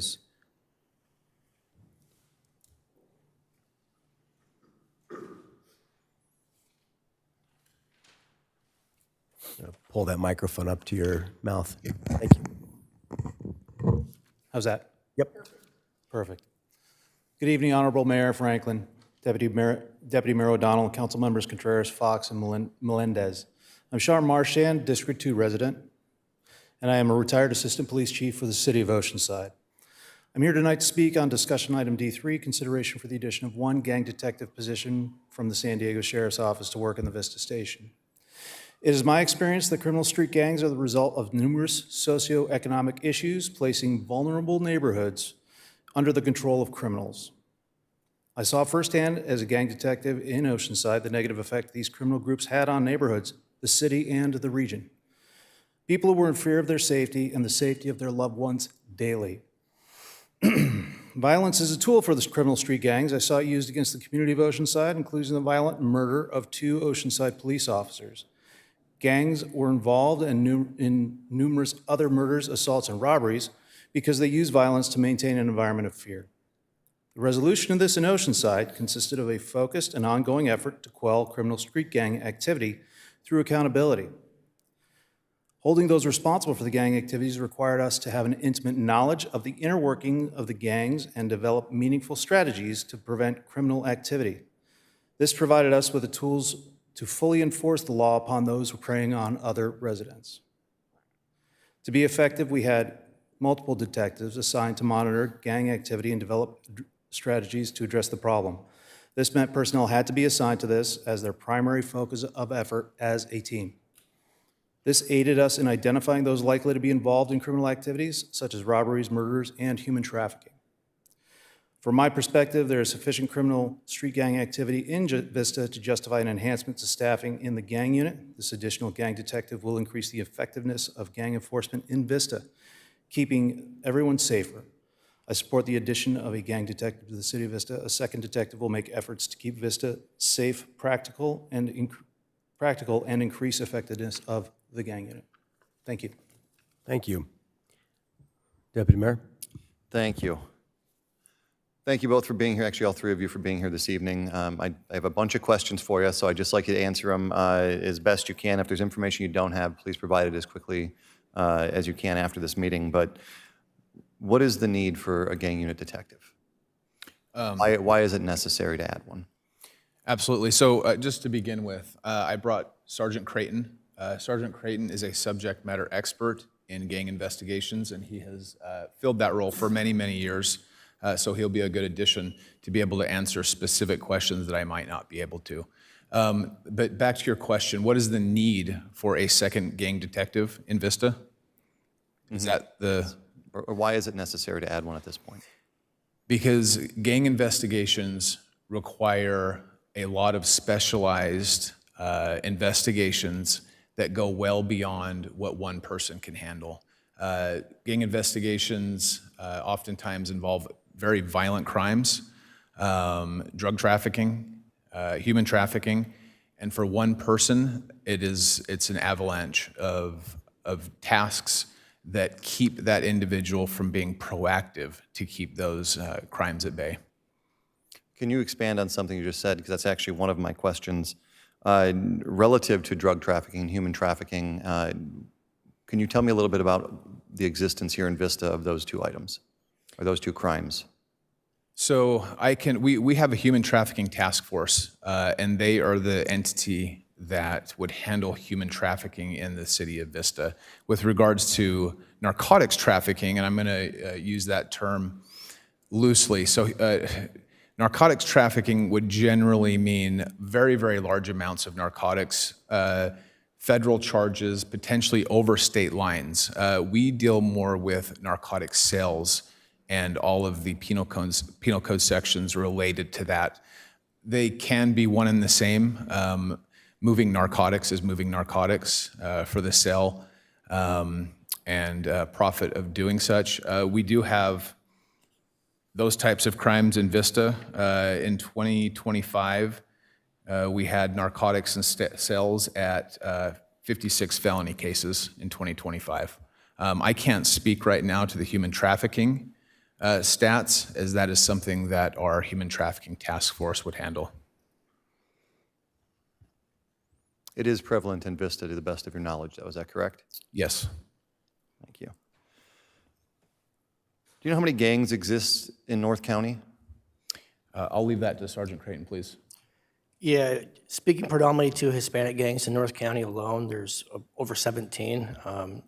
Tortilla Flats, Encinitas, Carlsbad Malos, Barrio Hidden Hills, Diablos, West Side, Barrio Fallbrook Locos, Tri-City Thunder Hills, Mesa, Center Street, Pasole, Street Villains, then San Marcos, you have BSM Wolfpack, BSM Ghost Town, South Los. You also have Active Vandals and VHB here in this city. And that's not to include any sort of outlaw motorcycle gangs and their puppet clubs or support clubs, as well as other Black and Samoan gangs that we see in Oceanside and some of the other cities, as well as any sort of white pride type gangs as well. I'm going to ask you a question that should be obvious, but how do you define a gang through law enforcement terms? The California Penal Code actually defines the term gang, and 186.22 is how they define it. But in parlance, it's essentially 3 or more persons with a common identifying sign or symbol who engage in a pattern of criminal behavior and claim a turf. And there's 33 outlined or enumerated crimes, if you will, in 186.22 that are qualifying crimes for gang activity. And I would imagine that of those 17 and then all the spillage from the other ones, that they probably cross over city borders quite often. So although VHB might be here in Vista, there are probably other gangs that do enter our city limits. Absolutely. Gangs are transitory. They all claim a particular turf, but there's so much movement of individuals, gang members going from city to city, whether it's public transportation, private transportation, et cetera, that then you get into the narcotics and trafficking aspects where they are going through each other's turf. And there's reasonable expectation as a gang member to respond accordingly if they see a rival within their turf. Thank you. How do you compare this request or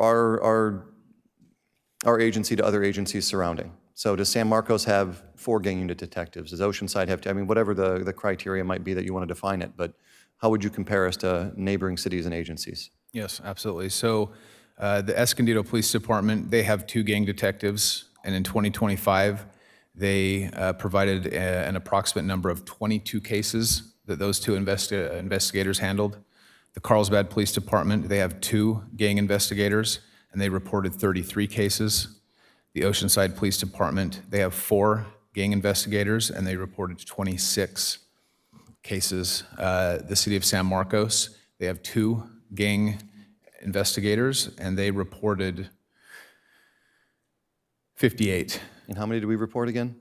We have obviously 1 gang investigator, and we had 50. Wow, okay.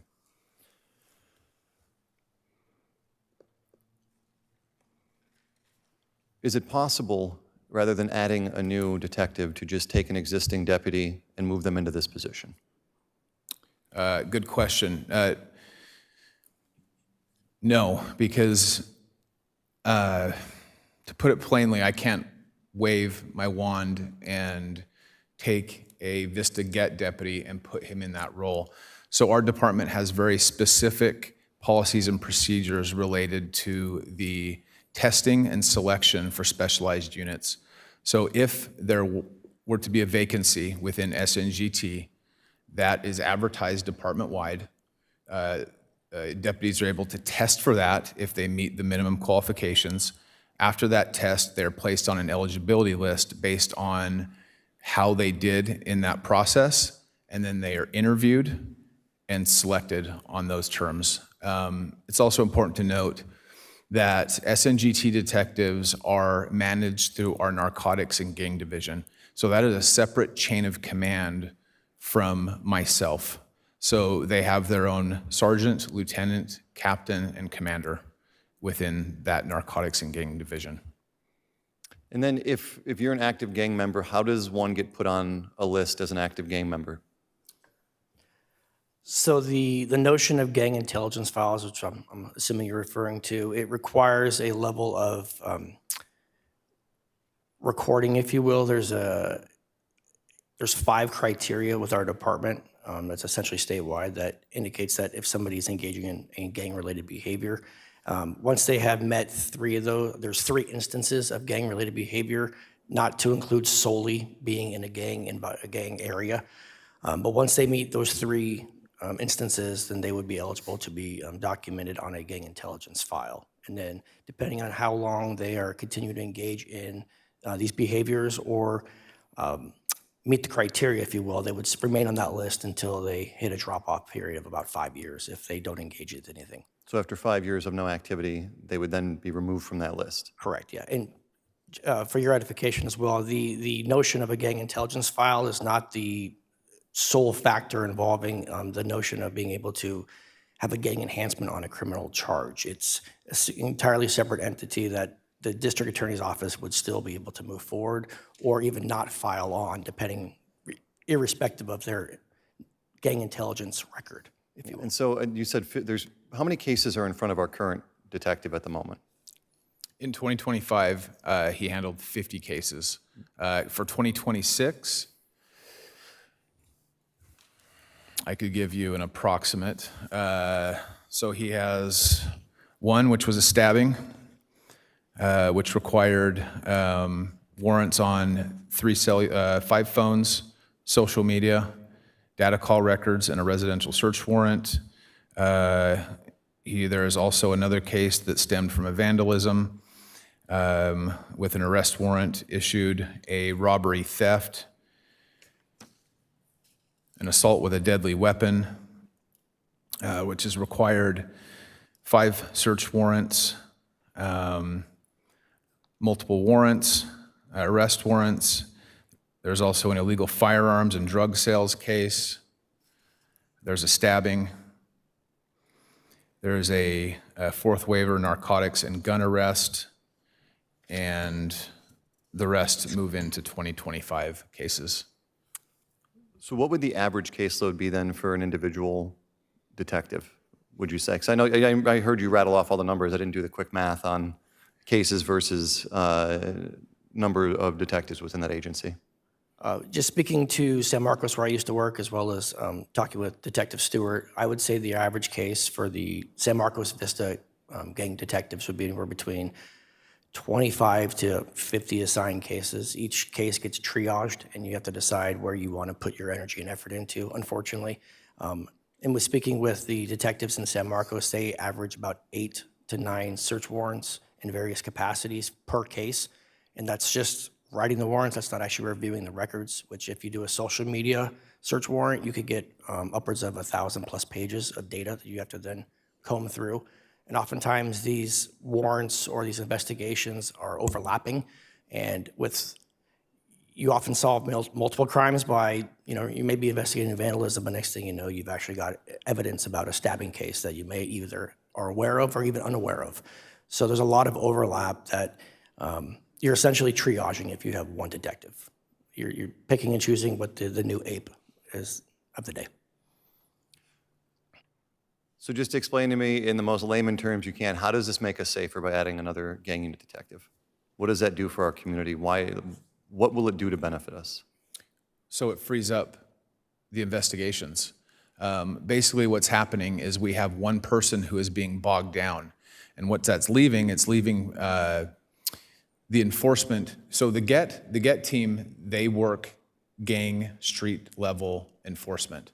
They're not investigators. There's a distinction there. They do not have the training to be detectives. They are deputies. So they are out there being proactive with contacting individuals and actually, in many cases, creating cases for this one detective. So what happens is this detective gets bogged down. And I will tell you from 2011 until today, we've had 8 different investigators in that position, which is not beneficial to the unit.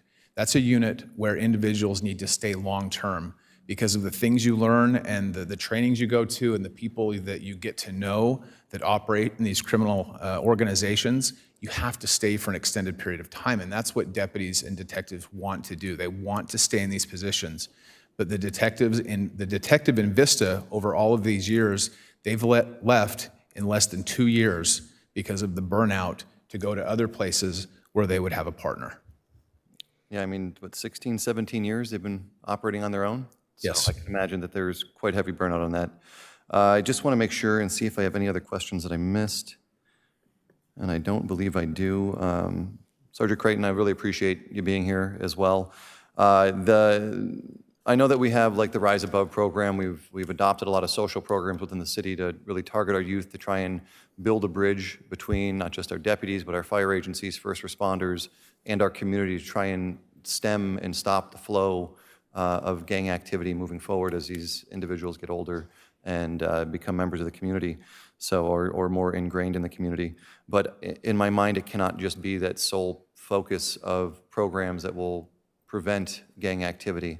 And while I think that it is not one or the other, but both combined, it's very necessary that we have programs that are existing currently and we continue to fund those programs, while also actively making sure that our deputy force is where it needs to be as far as a gang unit detective, especially after 16, 17 years of operating as one. And I can only imagine that gang activity has grown over that time period. So I made a promise a long time ago that if there was a need, whether it was equipment, mental health resources, training, or if it was an additional deputy, so long as you could justify it and explain to me what the need was for our city, then I would always be happy to support you. So at this time, I will make the motion to approve an additional gang unit detective onto our contract. Thank you, Deputy Mayor. I'm pleased to second that. This is a need that the department brought to us, and I want to say thank you to you, Captain Malin, but also thank you to Captain, now Commander Boyce, for initiating this information. We don't have a lot of awareness as council members about the command structure and the detailed work that all of our sheriff's deputies do. So when you bring these needs to us, it's very critical. And want to invite you always to bring these needs to us and share them and educate us. Is that 50 cases that we had last year, is that pretty typical on an annual basis? Yes, sir. So in 2024, I believe we reported that he took 40 cases and pushed 10 additional cases to the area investigators, which back then I explained that that's very detrimental to those cases for two reasons. They're not trained and specialized to work in that gang investigative field, but also that takes them away from very important cases like domestic violence, residential burglaries that they typically handle. So we like to keep them in their specialties for the benefit of the community. And it sounds like I heard you say that we're the only North County city that has only a single gang investigator. Yes. Yeah, well, that's a pretty telling information. So to me, you've demonstrated the need very clearly, and I just am grateful that you brought it to us.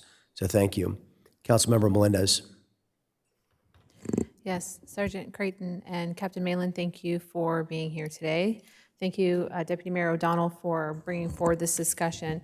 It's a very interesting topic. I've grown up in Vista my whole life, and I'd say that the public understanding of gang violence and activity is very sheltered. Most people are not aware of what an investigation even looks like, and so I think that this is some helpful civic education for us today. I understand your request for a specialized personnel to help to manage this caseload that goes beyond what one person can handle. And I understand that this has been the case since we lost that position in 2009. Is that correct? Correct. So how have these activities been handled now, between 2009 and today? Just as Sergeant Creighton said, they're being triaged, and the investigator has to decide which is the most important, which they're all very important, but he has to choose which cases he can dedicate his time to.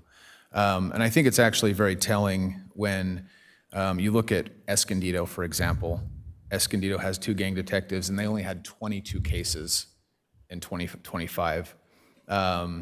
Another one, Oceanside, with 4 gang detectives, they reported 26 cases. So I think that we're seeing the agencies that have a more robust gang unit, it actually brings that caseload down because it's a case closure thing. Case closure, but also having the ability to be out and be proactive.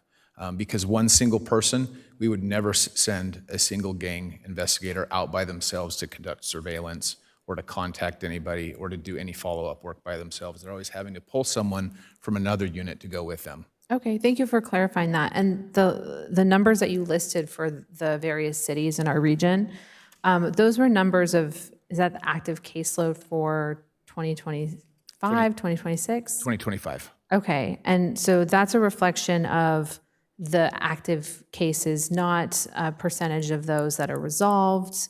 Is there any way for you to illustrate to us how much that caseload has increased with the lack of an additional gang detective? I'm sorry, I don't know that I understand. Can you please repeat what? So you might not have the numbers in front of you right now, and that's okay. In 2025, the City of Vista gang detective had a caseload of 50. Yes. Was that caseload lower in previous years? I don't have anything before 2024. I know that he had 40 in 2024, but like I said, 10 were moved to area investigation. So there were essentially the same amount of gang cases or case numbers pulled in 2024 as there was in 2025. Okay. In 2025, he just chose to keep all 50 rather than to push some off to the area investigators. Okay. I had a question about narcotic sales. You listed 56 narcotic sales arrests. Was that arrests in Vista? Yes. Okay. And what percentage of those were gang related? All of those? I don't have the breakdown as to which were gang related. I just have the total number of narcotics sales felony arrests. Okay. So we had 56 narcotic sales. We, I would love to know of those types of crimes, what percentage of those crimes are gang related? because I think that the common perception is that people are, who sell drugs are being recruited to sell drugs by gangs. And so there's two things that can happen, right? We can have information, maybe going forward, about our illegal drug sales, right? And I would love to get that information back about what do our narcotic sales look like on, is it gang related? And then otherwise, we don't have that information. So I would like to know that. And I think that that's an important question for prevention that Deputy Mayor O'Donnell was speaking about. People who may or may not be recruited by gangs to sell drugs, those are folks that would benefit from some kind of intervention, especially since this is a socioeconomic circumstance that they might find themselves in, selling drugs and being recruited by gangs to do so. So I would be really interested of the folks that were arrested for selling narcotics in Vista, how many were actually recruited by gangs? That would be very helpful. The number of gangs in Vista, 17. I really appreciate all the questions, Councilmember O'Donnell, in defining a gang. 3 or more persons with common symbols and turf for the purpose of crime. That really got me thinking about the gang intelligence file, and I'd like to ask a few questions about that. For the gang intelligence file, is this just surveilling of the community, or does this require someone to be charged with a crime in order to be added to this list?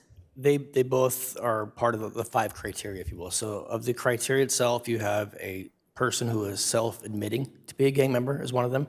If you have a tested, reliable, confidential informant who's providing information indicating that somebody is a gang member. If you have an individual who is arrested with other gang members and committing crime, and then you have the wearing gang clothing or throwing up gang signs in a gang area. And I'm trying to remember the other one was or no. That sounds like 4 or 5. So do you have to meet all criteria, or can you just be seen in gang clothing and be added to this list? That's what I'm saying. So there's a total of 3 instances, separate instances, separate days, if you will, where you have to be engaging in behavior. And so just being in a gang area wearing, we'll just say, a San Diego Padres shirt, right, which is claimed by a lot of North County gangs, but you're in VHB territory.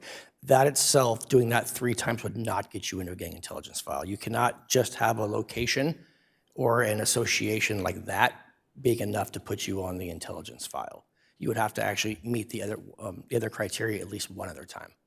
Okay, and which other criteria? I'm hoping it's related to actually committing a crime. That's what I was enumerating, yeah. So you have either the admission or the committing gang activity, the crime itself with another gang member, or committing a crime and for the purpose of promoting the gang or having an informant indicating that that person is a gang member. Okay, so there is an instance where someone can be added to this list and not have committed a crime, and that is if they are at 3 points, maybe wearing attire.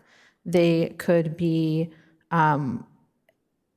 listed by an informant.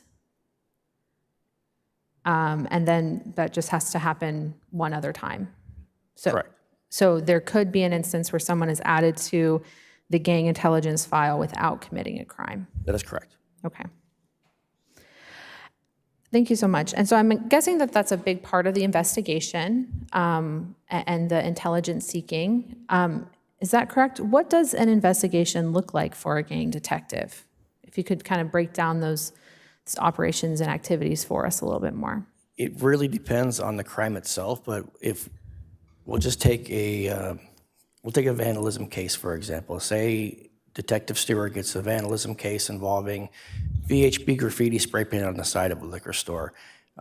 He's predominantly just going to be going out looking for video surveillance and things of that variety because you're kind of limited. Now, if it's a murder, a homicide, or a manslaughter, shooting at a dwelling, things of that variety, then maybe you're going to be doing cell phone record search warrants. You're going to be doing other surveillance warrants. You're going to be out on the street looking for independent witnesses because As we know with gang crimes, witnesses are very few and far between for fear of retaliation. So it's a lot of electronic attempts to identify individuals or social media returns.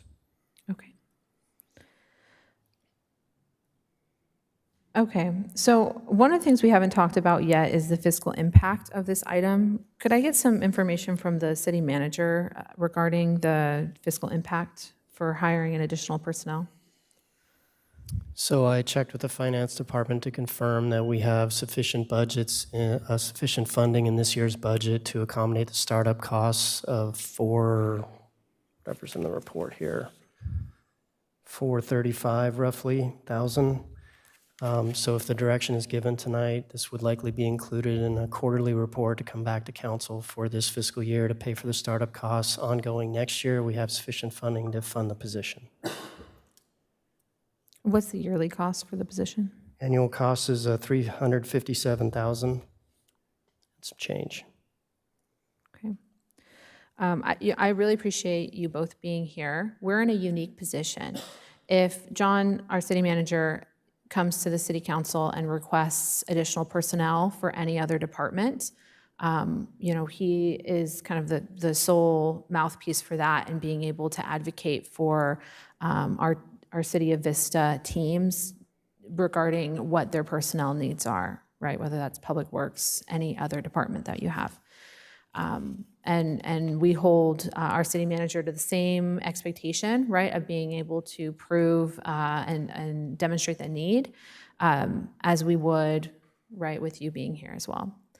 However, the difference in the relationship is that you're a contractor for the City of Vista. The San Diego County Sheriff's Department provides a contract to the City of Vista. We do not have authority over the San Diego County Sheriff's Department. We are glad that you are here, and we want to make sure that you have the resources that you need to ultimately create a safer Vista. But you do have some other authorities that you work under. And so I'm curious to know, what does your sheriff, Kelly Martinez, think about this need that you have? And how is the San Diego County Sheriff's Department prepared to equip you with the personnel and resources that you need? Well, I don't speak, I can't speak for Sheriff Martinez. I have pushed this request up my chain of command, and they are supportive of it. The last part of your question is, how are they going to support this need? Mm-hmm. In what terms? I don't understand. Is there an allocation that we can seek from the San Diego County Sheriff's Department? I think Deputy Mayor asked a good question. Can someone be promoted into this position if this is such a high-level, important position? Are there efficiencies that we can seek to make sure that this position is covered, since it's important for you to be covered? What are some of the other ways that you may have sought to get this position covered outside of funding from the City of Vista and amending our contract?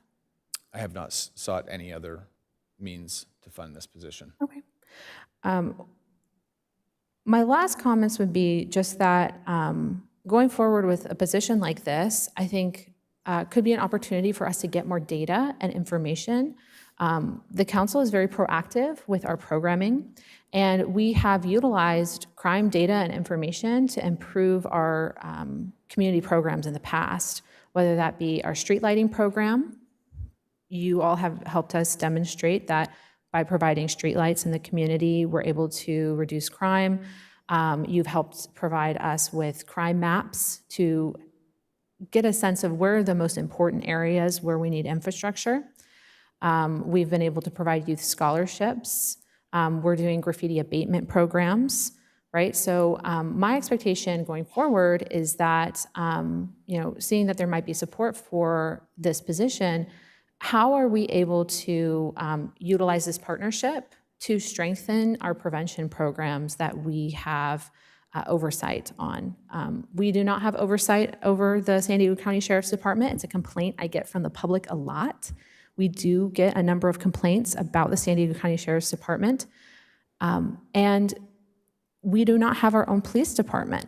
And I explained that to folks, and I let them know that we want to have a positive working relationship with our San Diego County Sheriff's Department, but ultimately, we are the City of Vista, the sheriff is the Sheriff of San Diego, and we're going to do our best to write a contract that meets the public need. But maybe what we could do going forward is get more information. You know, I want to learn more about these narcotic sales. I want to understand how people end up selling drugs. And then maybe we can take a more proactive approach with a little bit more data.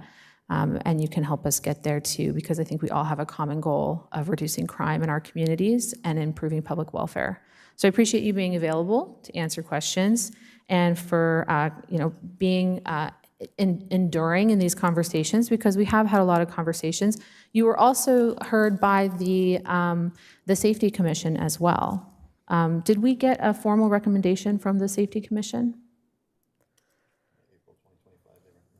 Yes, they recommended approval on April 10th of 2025 when this was reviewed by the Public Safety Commission. Okay, thank you so much for that note. And that's the end of my questions for now. Thanks. Councilmember Contreras. Yeah, thank you for being here and for answering all our questions. One of the things that I look at is, I just pulled up Argus, and I'm taking a look at January 2009. That year, we're looking at, crime index and exceeding 223, or about that. And the crime index continued to go lower, and now for March of 2026, we're looking at 94. Can you explain to me how our crime has decreased with just one gang detective? How it has decreased? Yeah, why is it that our crime is decreasing when we have less resources for investigating our gangs? Well, I would say that the gang investigations is a very small piece of the pie. It's a big problem.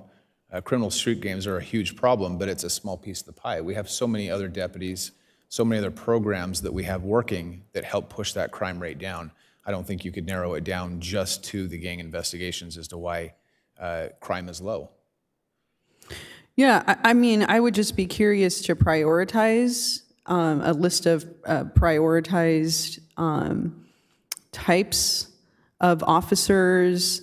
We have a variety of specializations that we contract.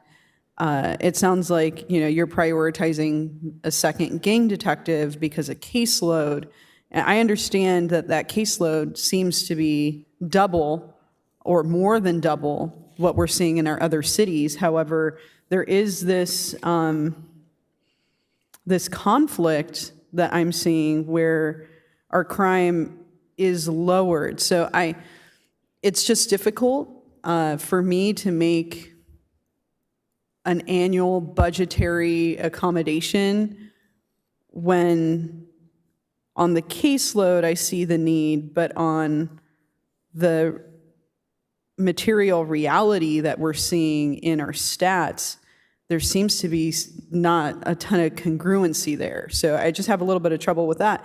And I will say that, we are owed a lot of money right now by the San Diego County. I don't know if it's the county or if it's the Sheriff's Department, but I have not seen a dime of that money come in. It's in excess of $200,000 every year for the amount of emergency services and labor that we're providing to the county jail. And I would really like to see us made whole so that we could fund the necessary crime tools and strategies that you're bringing before us. I think that it's a very lopsided relationship right now. So, I would make a substitute motion that we are made whole for the last 5 years of services provided to the county jail facility so that we can move forward with implementing additional strategies that are recommended by you as a captain or future captains, because I really want to be made whole for those dollars. That's something that the taxpayers really deserve to be made whole. So I'll put that as a substitute motion, but I do have some additional questions. Gangs are not restricted to one jurisdiction. So when we're looking at a gang detective, are they going to be only serving the city of Vista within its boundaries? Can you explain what that looks like? Yes, absolutely. So yeah, they have priority to work gang violence in the city of Vista. However, if that crime moves outside of Vista's city limits, of course they would pursue the investigation outside of the city, which oftentimes happens. We oftentimes have Oceanside Police Department in the city of Vista serving search warrants and following up on crimes that happen in Oceanside, because crime does travel all over North County and all over the county of San Diego. But no, they are there to handle gang investigations that originate in the city of Vista. Okay. Yeah, I just, because there is a kind of, gray area as to jurisdiction, right? When we're looking at pursuing any kind of gang activity and crime related to gang activity, I just really think that this should be a partnership with the county. I think the county should pay, if this is, such an extraordinary need. I definitely would love the county to participate in some cost sharing with the city, because I do anticipate, our sphere of influence includes Bonsall and Fallbrook and a lot of the unincorporated area, and I know that we do, our officers are out there as well. So I would just really love to see some cost sharing when it comes to this. If I may. Sure. What the one issue that we see with cost sharing per se is if the county projects us or pledges a certain amount of money to a position and it's a split position, the county, depending on what is going on fiscally in the county or anything with personnel movement, can then withdraw that position. So ultimately, all the benefit that this detective would bring to the city of Vista could be withdrawn at any moment. Whereas if it's a contract-funded position, it is a whole different level of commitment to that position where there will always be a person in that seat to do the investigations. We see a lot of movement when it comes to just county-funded positions, because the whim of the department could change at any moment and move a guy or a gal from spot A to spot B because of that. I mean, would we be able to have, I guess this is a question for city manager, city attorney, and or both, are we able to have a contracted position where we have an allocation from the county that there's a cost sharing to this position? Would that be a type of contract that we're able to pursue? Yes, that's something we could include in our contract if the county was partner to that agreement. Yeah, I mean, I think that if this is such a critical need, that we should get some funding from the county, especially because our taxpayers have not been made whole for years and years of services that our Vista Fire Rescue has provided to the county facility, where we also see in excess of 2.4 thousand interactions with folks that are experiencing homelessness. It's one of the huge hotspots, the main hotspot for Vista Fire Rescue. There's a lot of issues in that area, and I want to be able to fund the tools necessary to drive our crime rate down. However, there is a financial imbalance that has been present between the city of Vista and the county for a very long time. And I seriously want to be made whole of that, because we, at this point, would have enough money if we were made whole to fund a second gang detective for a very long time. I would love if even if we're able to say, you know, for 2 or 3 years, we're going to take a look at working with the county, having some cost sharing for this position, and then seeing what the metrics are that come about adding this additional resource. And you know, what would the metrics of success be? Can you explain to us what you would consider a success?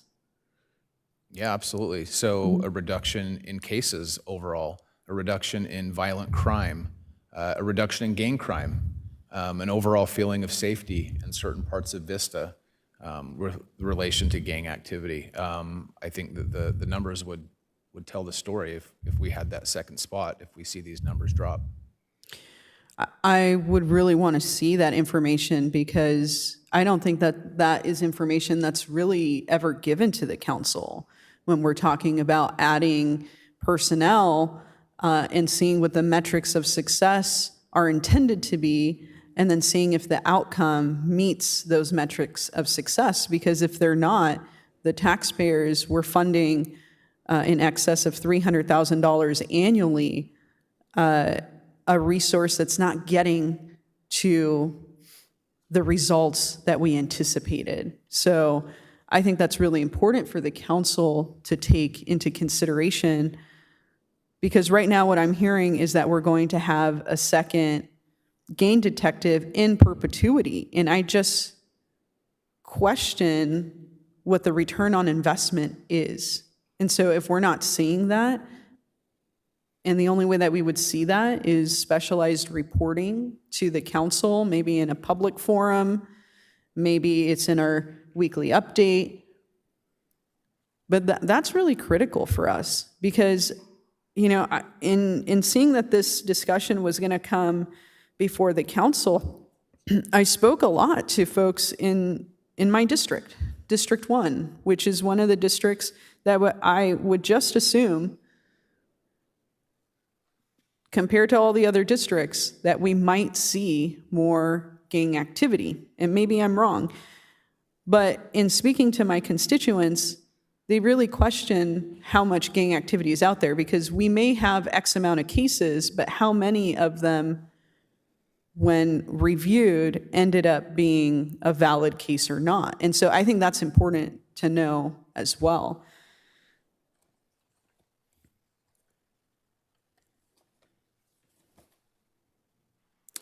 So those are some of the questions that I have. But again, I just want I want the taxpayers to be made whole so that we can move forward with having funding for additional strategies to just keep the community safe. But those outcomes, they need to be quantified, because it's a lot of money. So, thank you. Councilmember Fox. Thank you. I'll start by just saying I am supportive of this measure. I was supportive last year when we talked about it, and so I'm still supportive of it.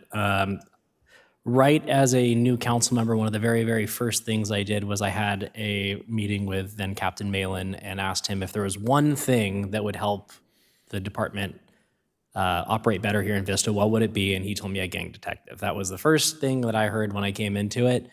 And the things that he told me were, you know, that most cities have two, and the reason for that is it's important that they have a partner, and that institutional knowledge of when one leaves, they bring their entire, you know, the history of them working here with them, and so the person coming into it doesn't necessarily have they might have the files, but they don't have the experience of with the different organizations and people within them, and have that knowledge set. So it makes a lot of sense to me that this is one of the positions, if any, that you'd want to make sure you had a partner on, and that if it is something that is, if our caseload is 2 to 4 times higher than pretty much any other city in our area, I mean, it just doesn't make sense that, you know, I mean, we see a high caseload, we see one person, you know, it makes a lot of sense to me that we would give them the support that they need to do the job that they're doing. And if there wasn't a need for it, they wouldn't have 2 or 4 times the caseload that our surrounding cities do. So, I mean, it just makes sense to me. We also set aside money to do this in our year-end fund balance.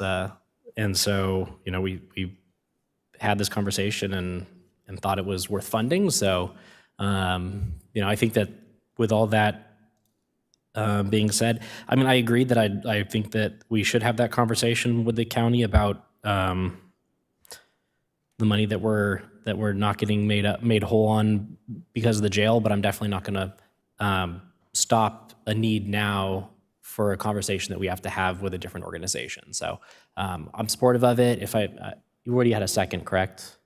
Okay, so that's it for me. Thanks. Deputy Mayor. I actually appreciate the points that were brought up by both council members regarding cost relative to staff. So I guess my first question is it a regular occurrence that the San Diego County Sheriffs would provide either a cost-sharing benefit and/or just pay the entire cost for a gang unit detective to a contract city? So the county provides a sergeant who supervises the SNGT unit here in Vista. But no, the contract cities, they pay for their SNGT detectives. Okay. Do we know how much we are currently short or what the shortfall is between the services we provided at the jail and what we've received? I was informed by the fire chief that they are not paying us what we're due, but I don't have the number. We're going to report back to council in May or June. So I'm not willing to hold this item back for that purpose, but what I would say is I like the idea of either taking the monies owed every year at the end of the year and incorporating that into the payment or less thereof each year for the contract. So that way we don't have to run into this situation again where we're not being made whole year after year. No, but that is going to be something that I would ask in the contract when we come back for these negotiations, which is next year, I believe, correct? And I will also make a call to Kelly Martinez. So, okay, Captain Malin, Sergeant Crichton, I really appreciate you being here tonight. I appreciate all the council questions and comments as well, and I'll look forward to the vote when it comes up. I won't hold us up. I just want a couple more thoughts. Number one, I have seen gang crime absolutely terrorize neighborhoods, both in North and South Vista. And I like the idea of having enough gang detectives to, we've seen a rise. Recently, I've seen a rise personally in VHB tags in Vista. And I've asked our Public Works team, whether it's on private or public property, to immediately paint them out or remove them. I don't want gangs to think that they own our city because of our inaction. This is a real serious issue for really most of our lower income neighborhoods are suffering the consequences of these crimes more than our other neighborhoods. So I think we need to do this. It is up to incorporated cities to provide for their own policing. We made that decision when we decided to incorporate to acquire the cost of our own policing. We took revenue from the county when we did that had previously belonged to the county. When we incorporated, that revenue became ours under state law. And one of the obligations of an incorporated city is to provide for their policing. So, I would love to get, by the way, I've said before, and I completely agree, we absolutely, during the contract negotiation, should bring up and discuss, and we should present the county with an invoice. We haven't done it yet. I personally will take it to the Board of Supervisors. Our unpaid EMS response to the jail should be compensated. We're providing a valuable service to the county, and it's only fair. Otherwise, it's a reverse transfer of money. But this is a separate account, and this is a pressing need. I will repeat things I've said before that I haven't said in a number of months or the last couple of years, which is, we didn't significantly grow the number of deputies that served our city when our population went from 80,000 to 100,000. We are still significantly below. We're below, 0.9 deputies per 1,000 residents. The average throughout the state of California is 2 sworn officers per 1,000 residents. We have a small but mighty contingent of deputies here in Vista.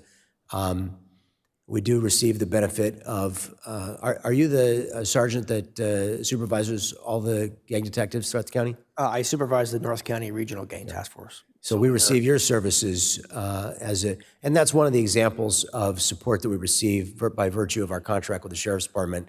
Captain Malin supervises the policing in the sphere of influence as well as Fallbrook, but we're only paying for, remind me, is it 86 right now, sworn deputies? I think it's 86 sworn deputies, but you have, remind me, you have about 95 sworn deputies that serve. So the county is providing the law enforcement services, and from time to time, those deputies interchangeably provide services in the city of Vista. So the county is paying its share of policing the unincorporated areas. We're just sharing a facility and a captain. So anyway, Councilmember Contreras. Yeah, you know what, I just wanted to clarify. So our new contract, or our contract is up, so we have to have new contract negotiations, and that's next year, correct? Yes. Okay. And just clarifying what the motion is on the floor, is this to supersede the new contract and add a second gang detective prior to the end of that contract? That would be correct. That is correct? Okay. Okay. And then we set aside, wasn't it $200,000? Or how much was it? For the law enforcement personnel reserve, it was 500,000. 500, okay. Okay, oh yeah, because we took from, we were looking at. Took from, I believe it was traffic safety or the traffic money that we had set aside. There was $1 million of traffic money set aside. It was taken from that. Yeah, okay. I just have a really hard time with this because the number one thing I hear from my constituents is that they want to see more enforcement for traffic violations. And so I would even be more amendable to having, 2 motor deputies, but, okay, well, thank you so much. If you want to add 2 motor deputies to this gang detective, I would certainly, would you support that? I wouldn't swap, but if you wanted to add them to this, Captain, could you use 2 more motor officers to do traffic enforcement? I could use an army, but I won't say. Okay, I won't put you on the spot because you haven't had time to prepare for that, but if there, I'm not hearing support, but would you want to do that? Would you want to add 3 officers right now? No, I think that I would rather have 2 motor deputies than a second gang detective because I think the need and what I hear from my constituents is that that's what they want. I have not had any constituents come forward to me and say that they need or want to see another gang detective, but it's constant that they want more enforcement of the rules of the road. So I think it would be more beneficial to have 2 motor deputies and a second gang detective. But, that's just where I stand and what I hear as feedback from my constituents. So those motor deputies are some of the only deputies that, I forget, we recoup about a fifth of what we pay them in something like that. Maybe it's a quarter. So there's some of the deputies that are the best value to the taxpayer, and people really do want it. So, Deputy Mayor, would you want to add 2 motor deputies? We could use them. It took us a year and a half to find the budget to add this one detective. I am willing to maybe at a future discussion talk about motor deputies because to the point that the council member's making, I do hear a lot about red light running, speeding, and all of those things in the neighborhoods. So you know that I'm open to, if there's a need and we can justify it, I'm open to it. I'm just not going to tack it onto this and turn this into a $1.5 million motion on my end. Okay, well, how about, would you agree to provide direction to bring that back? I actually would agree to provide direction to bring that back. Fantastic. Okay, we got a motion, a second. Please cast your votes.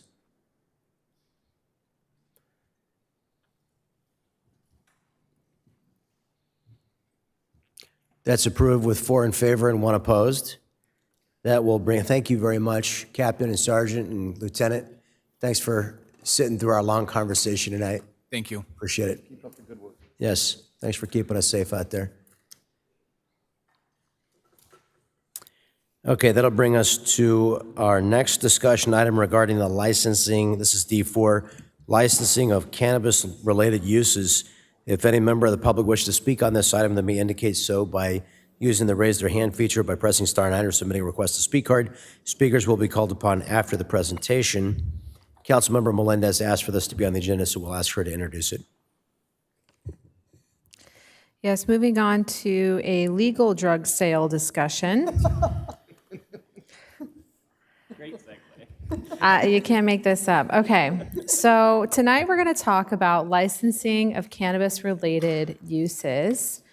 Thank you so much to City Manager and City Attorney's Office for assisting me in this process, as well as others. I've spoken to operators of cannabis businesses here in Vista. I've spoken to the president of the California Cannabis Industry Association, and this is a economic opportunity in Vista. Cannabis has provided such an increase to our tax revenues that we've been able to really transform as a city, and we're leaving other cities in the dust. So I think that we've really modernized and properly regulated this cannabis industry, but I have found that there are some gaps, and so in support of the industry and in an effort to bring the community around good regulation and safe access to cannabis, I wanted to bring forward this item. So we'll start with the first slide. This is a discussion on the cannabis licenses allowed in the city of Vista, but we should start by discussing the cannabis licenses allowed by the state of California. And this is according to the Department of Cannabis Control. There are 6 main categories of licenses that are allowed in California: cultivation, distribution, manufacturing, testing laboratory, retail, and event organizers. And although these are the license types that are permitted by the state of California, these licenses cannot be allowed in the city of Vista unless we write them into our municipal code. So let's go ahead and move on to the next slide and examine what licenses are allowed by the city of Vista. So we don't just have a blanket approval of, hey, whatever the state allows, we allow. We actually have some more rigid regulations than the state of California. So according to the City of Vista Municipal Code, we do, yes, allow for cultivation. We have a maximum of 3 licenses, and the operation is limited to the business park. Again, with distribution, we have a maximum of 2 licenses limited to the business park. Manufacturing, a maximum of 2 limited to the business park. And testing laboratory, there is no maximum, but it is limited to the business park. Retail, we have a maximum of 11 licenses, and those are regulated by Measure Z. Finally, we have an event organizer license that is actually a temporary use permit, and we have issued one of those historically. So a common question that comes up from the public is what about on-site cannabis consumption? So we allow for all these different uses, but why don't we have a cafe? Why don't we have a lounge? We have plenty of, bars and breweries and places to drink alcohol. What about adults that want to use cannabis safely and on-site at an establishment? Well, on-site cannabis consumption at an establishment such as a lounge or cafe falls under retail licenses. In the city of Vista, retail licenses are regulated by Measure Z. Measure Z, as we know, was passed in 2018, and it does not allow for on-site consumption or the operation of cannabis lounges. So a reform to Measure Z, which allows for the operation of cannabis lounges, would require a ballot measure and a vote of the public. So I wanted to provide a little bit of that education and background that even if it were the will of the council to approve these types of licenses, we actually would have to go back to the public and ask them for this. So that's one component to licenses. So continuing our discussion, When it comes to the area that the city council has control over, that would be our other licenses, right? Non-retail licenses. And I believe we have limitations to our current distribution licenses. So distribution operations, this is a sensitive conversation. I think I've spoken to a lot of folks about it. And sometimes when we think about the distribution of marijuana, there's kind of evoking a very Hollywood thing. But there's actually some very simple operations that occur for distribution within this industry. So distribution operations include the ability to move cannabis and cannabis products between cultivation, manufacturing, or distribution premises, to move finished cannabis goods into retail premises, to provide storage services to other licensees, and to arrange for the testing of cannabis goods. So distribution operates really in that in-between, between manufacturing. It provides a space for proper testing. So distribution is really important for actually getting testing done. And then it makes its way onto the retail floor. But distribution licenses in California allow for more than storage, arrangement of testing, and the transport of cannabis. Next slide. Cannabis packaging is also included in distribution operations. This is according to the Department of Cannabis Control, Medical and Adult Use Cannabis Regulations from January 2026. It reads that a licensed distributor may package, repackage, label, and relabel cannabis in the form of dried flower, including pre-rolls for retail sellers, retail sale. Retailers currently are prohibited from packaging and branding products in-house. So I want to make a little illustration. If a retailer who is really ultimately a connoisseur, right, just like some of our brewers might be, if they want to make a custom blend and they want to take some quality pre-tested cannabis and package it into a custom blend and put their brand and their label on it, like a bakery or a brewery might do, our local Vista cannabis retailers cannot do that. They are prohibited from packaging branded products in-house. And the reason for that is because our distribution licenses are limited to the business park specific plan. So we can go to the next slide. Our current distribution licenses are limiting industry and innovation in Vista. Restricting distribution licenses to the business park specific plan limits operations and opportunities for the cannabis industry in Vista. And I'd love to share some thoughts on how expanding distribution licenses to retail environments improves the industry here locally. This would allow for our local business operators to manage existing security costs. The state of California outlines rigorous security requirements, and the city of Vista does as well. But by putting these two licenses under the same roof, you are able to manage those existing security costs, which I've heard from operators is a large part of the cost, is the security. You're still, concerned about the security of those goods, right? But you don't have to pay for two separate warehouses, essentially, to hold those goods. Another reason that we should want to change distribution licenses to be beyond the business park specific plan is because of vertical integration. And this is important for many industries, but for cannabis, vertical integration is very limited. We're not seeing a lot of craft cannabis operators. Cannabis is becoming more and more commercialized, more and more refined, and we're not seeing our retailers growing their own cannabis. A lot of times, there's an interest in being able to package a custom blend and then be able to sell that custom blend on the floor. But as I mentioned before, our local operators are not currently able to do that. There's also an opportunity for local competition. This is where we can create our own Vista branded products. Vista has been developing as a city, and cannabis is a really big component of that. We have currently 10 retail operators, and they all have their own brand and themes and styles.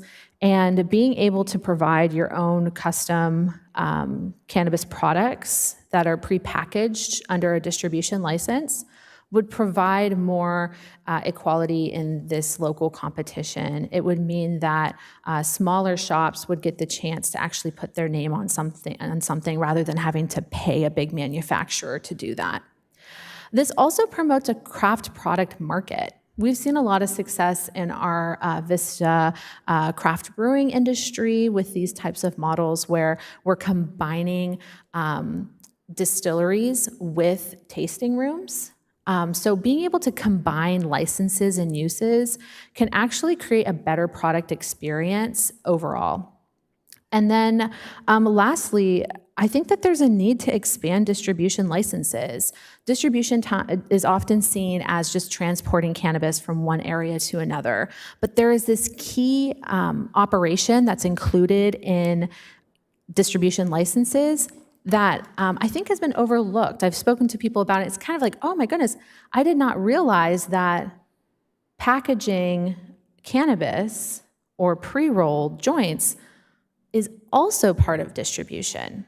So it's an interesting way how the California law is written, but it kind of gives us this opportunity to expand distribution licenses on the basis of it's more than storage, right? It's our local operators being able to curate that customer experience. And 2 licenses restricted to the business park is unfortunately very limiting to our operators. And so we'll go on to my ask for the council. We have a couple opportunities here when it comes to cannabis. One, I think that we need to move a ballot initiative to November election for the reform of Measure Z to allow for on-site cannabis consumption.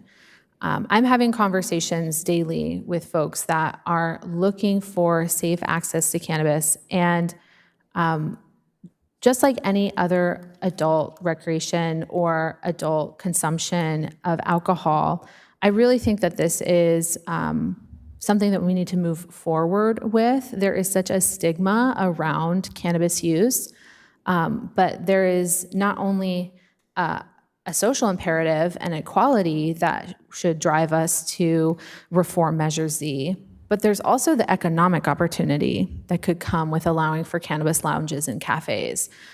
We need to deregulate. Next, I do think that within our field of control now, we should move to change the Vista Municipal Code to allow for cannabis distribution at current retail sites. Again, distribution might seem like too big of a operation to conform to a small retail site.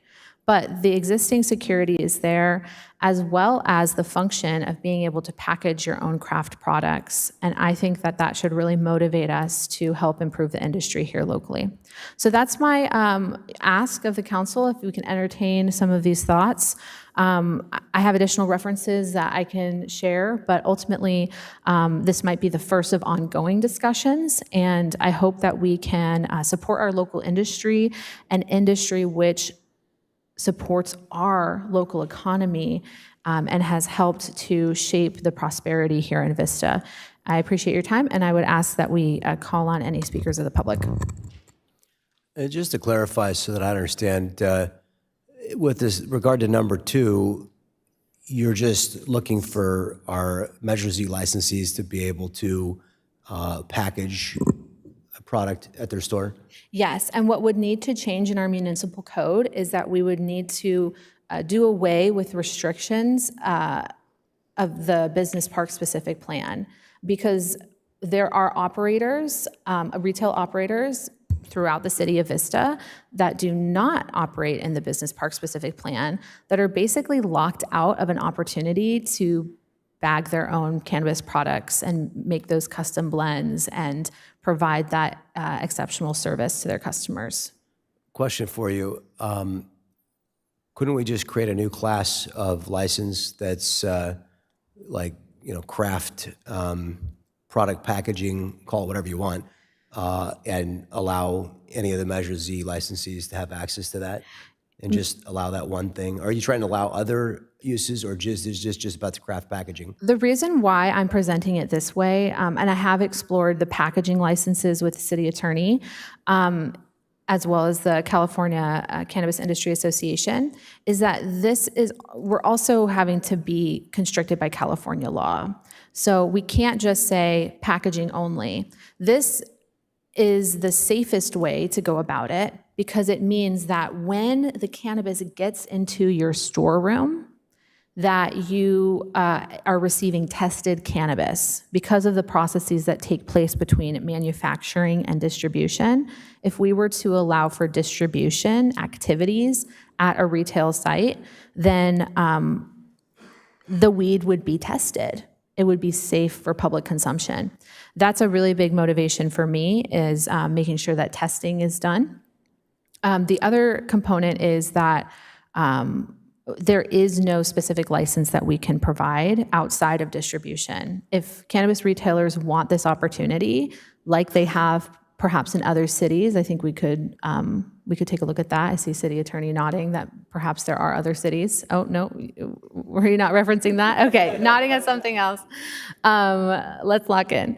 So when it comes to the opportunity that would allow for retailers to package their own blends, cannabis distribution license is really the only license that's available for that. Okay. Let's hear from our public commenters on this. Is it Dan Jesse? John, sorry about that. John Jesse. Yeah,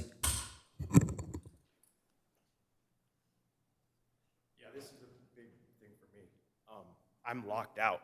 So, sorry guys, it's been a long time since I've spoken in front of you, but thank you for entertaining me. For me alone, I have to rent this huge building.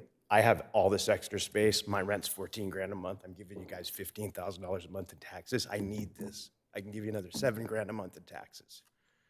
I just need this to be viable. The consumption allowance, vote on that, but put the distribution for me.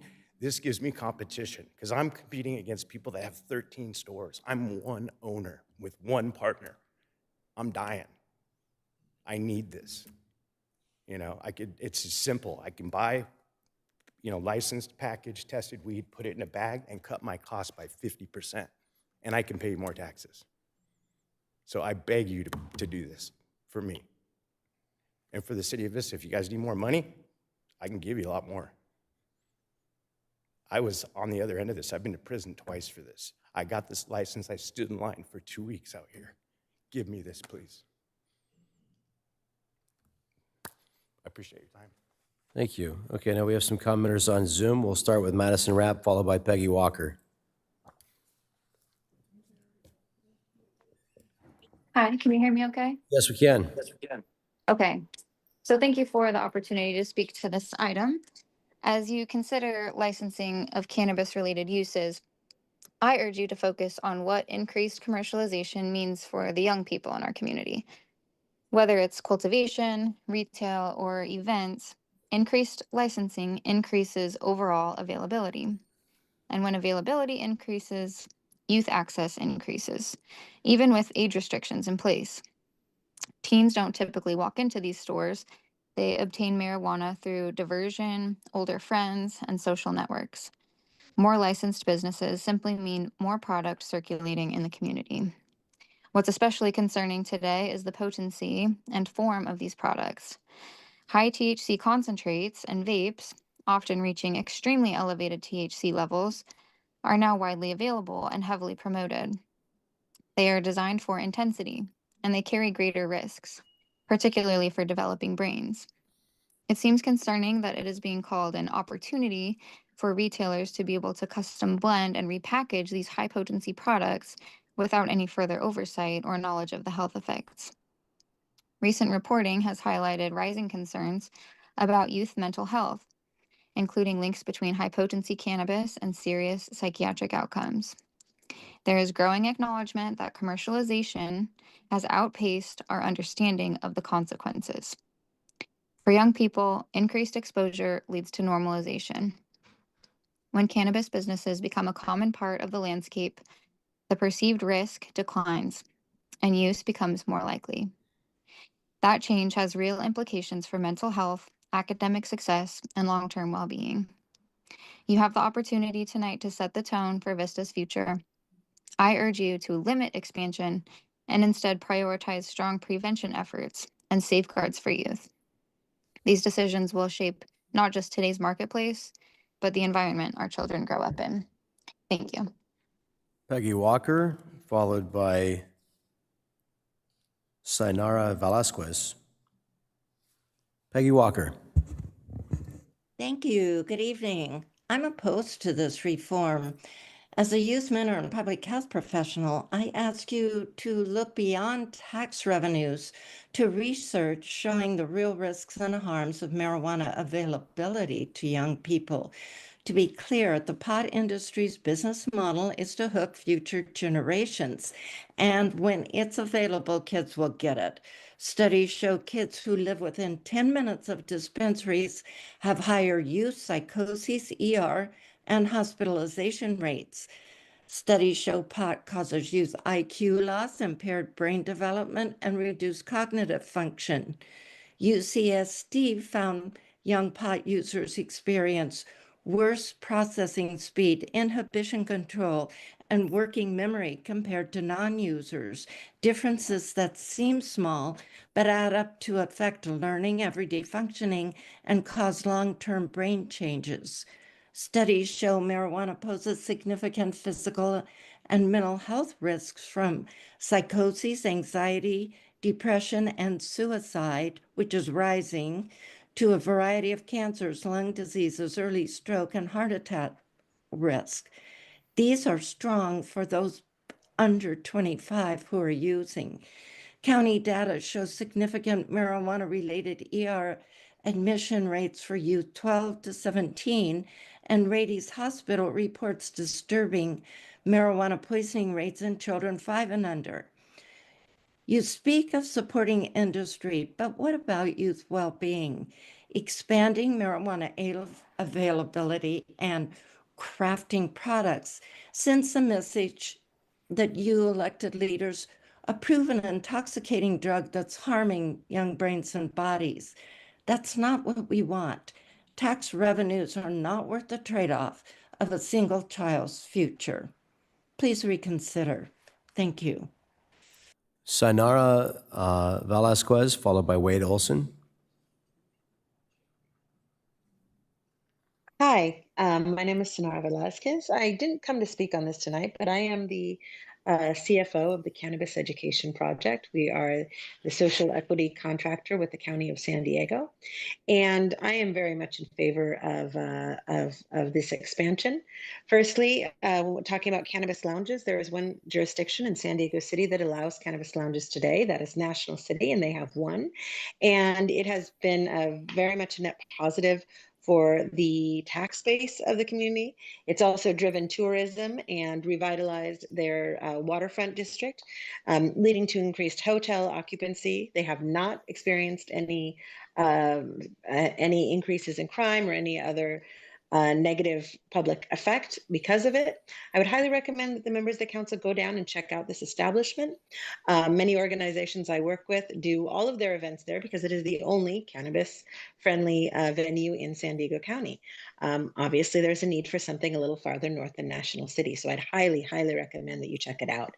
As far as adding distribution licenses, as Councilmember Melendez correctly stated, the state of California, your licensing schema, you must have what is called a distribution license. It's specific in order to cut out, number one, cut out the middleman that adds significant overhead to operations, and if you wanted to package your own product. So it is a licensing class with state of California. you need to obtain it to package your own product. And also, much like alcohol, having the separate distributor adds a significant cost component because the distributor is also taking a cut. Cannabis businesses have been suffering from very high taxes basically overtaxation, along with the federal government not allowing them to deduct business expenses. So this is one way to support the businesses you have today that is, as the last speaker said, giving significant tax revenue to the city. So very much in favor of this. Thank you for bringing it forward. Wade Olson.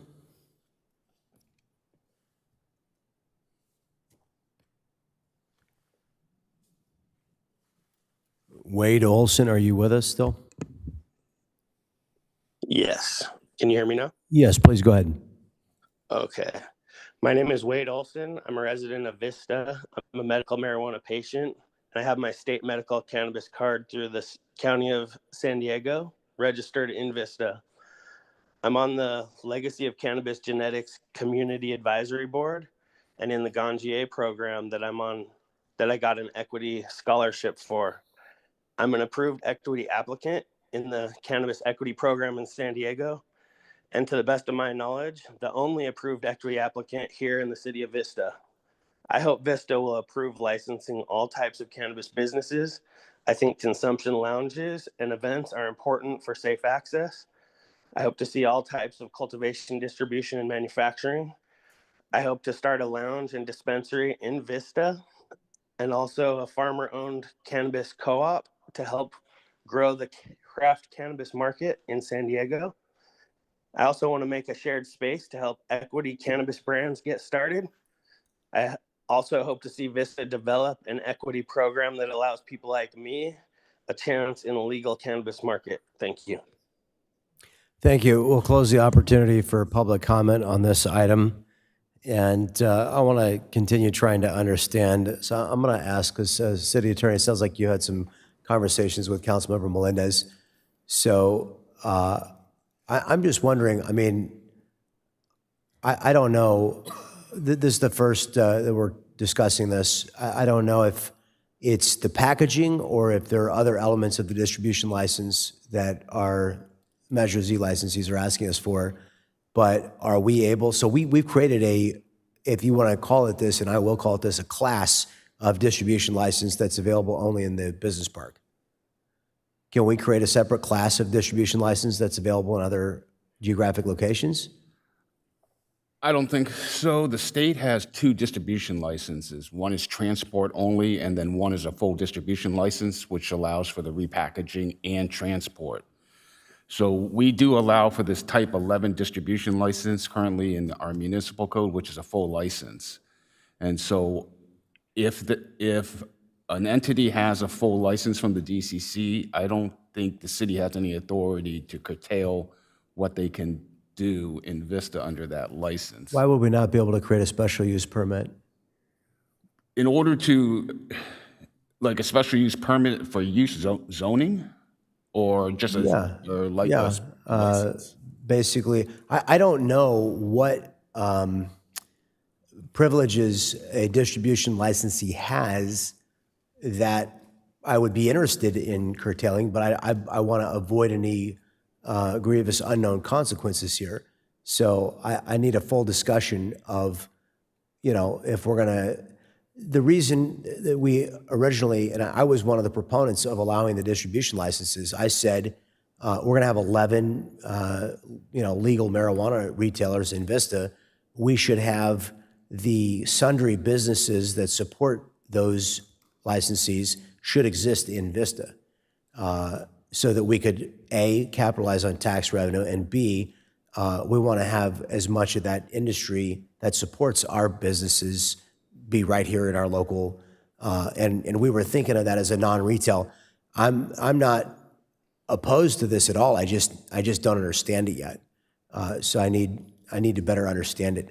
I don't see why. I mean, we place all kinds of restrictions on all kinds of businesses. Why would we not be able to? Why would we not be able to restrict certain types of activity? I mean, we're not in the granting of cannabis licenses. That's the state of California's purview. but we certainly are in the governing of land use business.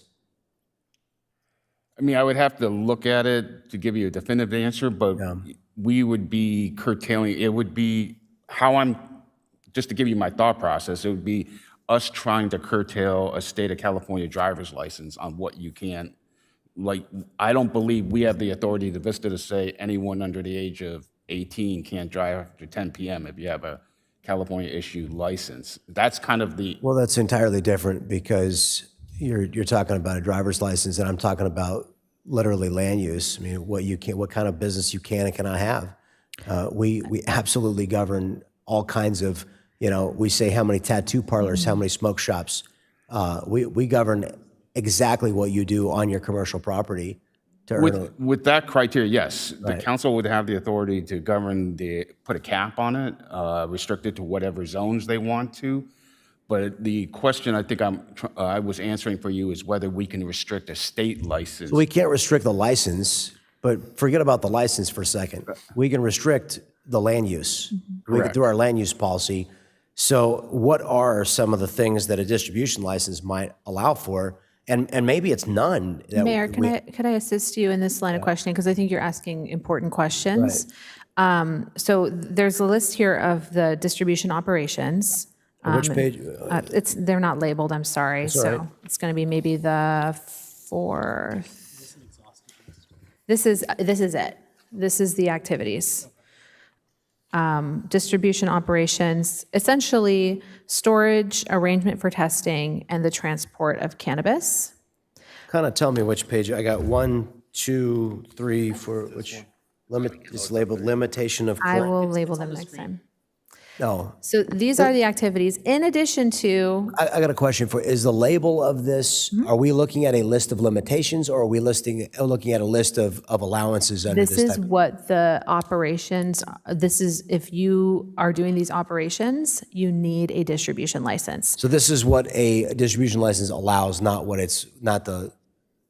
Correct. Okay. So if you want to move finished cannabis goods to retail premises, you have to have a distribution license. Also on the next page, this is where I go into what I feel an anomaly, that cannabis packaging is included under distribution operations. So if a local shop wants to use existing rental space, right, retail space, and vertically integrate and package their own blends, like many other businesses like to do, they would have to have a distribution license in order to do that. So that's where the clarity comes in, where we can put some parameters. We could put zoning like we have on the business park. We could also put operation parameters, I believe. Okay, city manager or city attorney, hold me back, okay, if I'm wrong here. We could say no distribution activities after 11 p.m., right, or what have you. So we can put some parameters on how the license is expressed through zoning and through other means. But if someone has a distribution license, that means that they are allowed to provide storage, and they are allowed to package, and they're allowed to transport, and they're allowed to test. Well, yeah, we already allow, we have testing, and I think, Mr. Jesse, I think you're Dr. Green. Right. So I know where your facility is, and that because you're set apart from any other retail, or really any other land uses, you're out there all by yourself right now. I can't conceive of what you could do at your site with storage, manufacture, transportation that would be a bother to anybody else. So I don't see a problem there. But are we, and I mean, what other Measure Z licensees do we have that are asking us to make these changes? Because I don't know. I mean, some of them have, I don't know, maybe Off the Charts has extra space. Some of them have extra space because they got a bigger building than they needed. Which one is it? March and Ash that has the coffee shop they just opened? What's the name of that one? Tradecraft. Yeah. They might have put something other than a coffee shop in had we allowed them to do this. They might yet kick the coffee shop out in favor of this if it's better. Well, Well, I would, in speaking with those operators, I think that they're favorable to a cafe or a lounge, right, where you can serve cannabis. So, But that would require an initiative. right. So I don't think that, let's not theorize that they're just going to do away with that existing coffee shop. It's such a great spot. But I just want to make something really clear. These activities, and this is where staff and I got stuck in the discussion, these activities are specifically not manufacturing. We are not extracting more potent products. We are not doing some of those more intensive manufacturing activities. What this is allowing is, and I even considered, should we do a demonstration on rolling a joint, packing an eighth, because it's not very invasive, it's not very intrusive, it's food safety style. Gloves and hairnets. Those are also outlined by the California Department of Cannabis Control, those types of operations. So it's, I would encourage us to see it as a food safety operation. So this is not a manufacturing? This is not manufacturing. Distribution, if you want to package a pre-tested product that's ready to go into your own branding, you gotta have a distribution license. Can I add? Yeah, please. To try to help this conversation. So right now, any retailer in the business park in Research Light Industrial area could apply for, receive a distribution license from the DCC and start doing this right now under Chapter 5.98. Any of our Measure Z licensees? That exists in the RLI zone in the business park. What's RLI? Research Light Industrial. Research Light Industrial, okay. Under the code, what the council has done in Chapter 5.98, they have labeled distribution, manufacturing, and testing as cannabis enterprise businesses. You group them into a category. And those businesses are restricted to the RLI area, which effectively is the business park. And so if you are outside of that area right now, you could not qualify to do business for any of these three purposes in the city of Vista. But if right now a retailer that exists in the RLI zone, they could get a distribution license and they could do these activities that Councilmember Melendez is talking about. So it actually exists today. What is being presented is basically a broadening of it, is to allow other retailers or other businesses potentially in the city of Vista to do distribution activities outside the RLI district. So it would require two things that I can see legally. 598 would have to allow for distribution licenses to operate outside RLI, potentially in the retail zones, because that's where most of the retailers exist. And it would have to increase the number of licenses because it's capped at 2 right now. Yeah. And so those changes are all within the control of the city council. Then let me ask this. I mean, I think it's a fair thing for us to ask somebody that wants one of these distribution licenses to list out the activities that they want to perform so that we know what they are. Yeah, so where you're going, as long as the council can make a rational, it's the rational relationship test.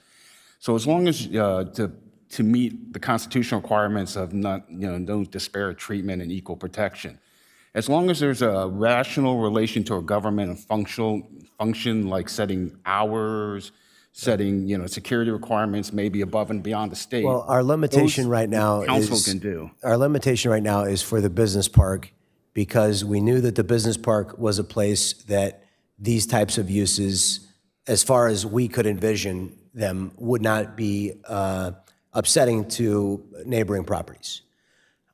It's my opinion that where your business is, that these activities likely would not be a bother to your neighbors.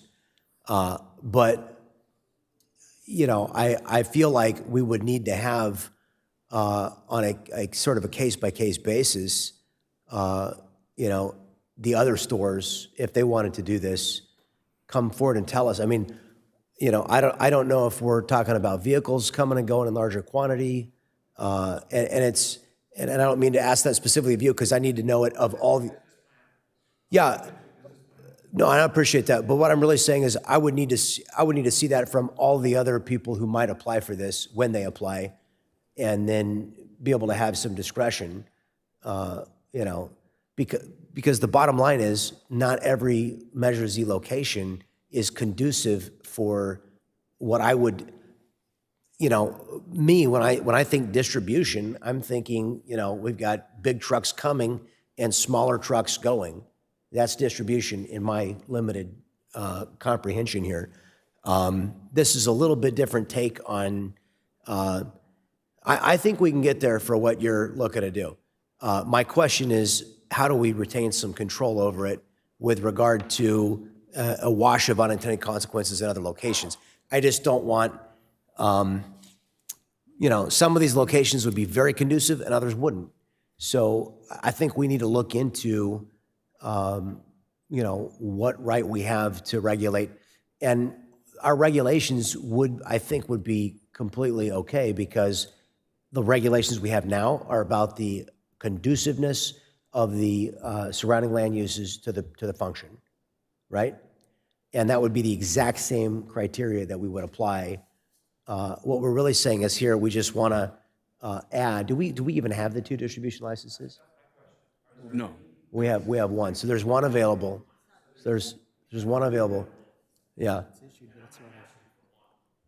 Right. And I don't have a problem, especially, I didn't even know that this form of, what we would call boutique packaging, I didn't know that needed a distribution license. I was thinking big warehouse business, and when we did the 2 limitation for distribution, I was thinking 100,000 square feet of big, and I was thinking, let's start with 2, we can always increase. But this is a completely different use. And one of the reasons I don't have a problem with it is because the Measure Z licenses are, if we can constrain this to the Measure Z licensees, number one, they're sort of fixed in their location, correct? They can transfer it to a different location. They could move potentially, but they would have the requirements of distance from other retailers. Right. So it's functionally very difficult for them to move. Yes. But they could. But anyway, we would have the ability to. I'm a go for this, as long as I don't want a shotgun approach. I'd like a rifle, but based on land use. So one issue that I foresee is limiting it to existing retailers, because again, we have to have equal protection of the laws. If we allow this in whatever zones the council wants to, and we try to limit it, there would have to be, in order to do that, we would have to make objective findings that support a rational government purpose on why only existing retailers are able to apply for a license. And honestly, as I sit here, it would be a hard test. So anyone who wants to come in and say, I want a distribution license, as we do now. That makes sense. They would say, why did you change it and made it to retail, cannabis retail locations only? And that would be, I think, a hard question to answer. No, I can see that. You can't say that you have to be this type of licensee in order to, which is why we just did a blanket limit on it. And it's not limited right now to only, in fact, we didn't anticipate the Measure Z licensees being the distributors. Yes. Yes. So I think we got a whole lot of research to do here, and hopefully it won't take forever to do it. I don't foresee that it should. Well, I think any research here would have to be done by community development. This is a zoning, this is a land use. I mean, from a legal perspective, I can write you an ordinance that amends this. Yeah, I think we want to look at this based on the land use law and not look at it based on the cannabis law, because I'm really more interested in regulating land use than I am So yes, cannabis. It would be a land use determination. Yeah. Okay. And I think that these should be what would be a minor use permit? Is that how you would do this? I think we need to look into it and determine what the best. But anyway, it would be a special use permit that would, I don't want it to be ministerially approved. It would need to come back. Each of them need to come back to the city council, not the planning commission, it could go through planning first, but I think they would need to not be approved by planning, they need to be approved by the council. So, Councilmember Contreras. Okay, a lot of good questions, good answers. I'm ready to allow for more distribution licenses. I think, it seems as though there's just a misunderstanding between manufacturing and distribution. And seeing where all of the retail sites are, and the fact that there's usually other retail around them that are receiving goods.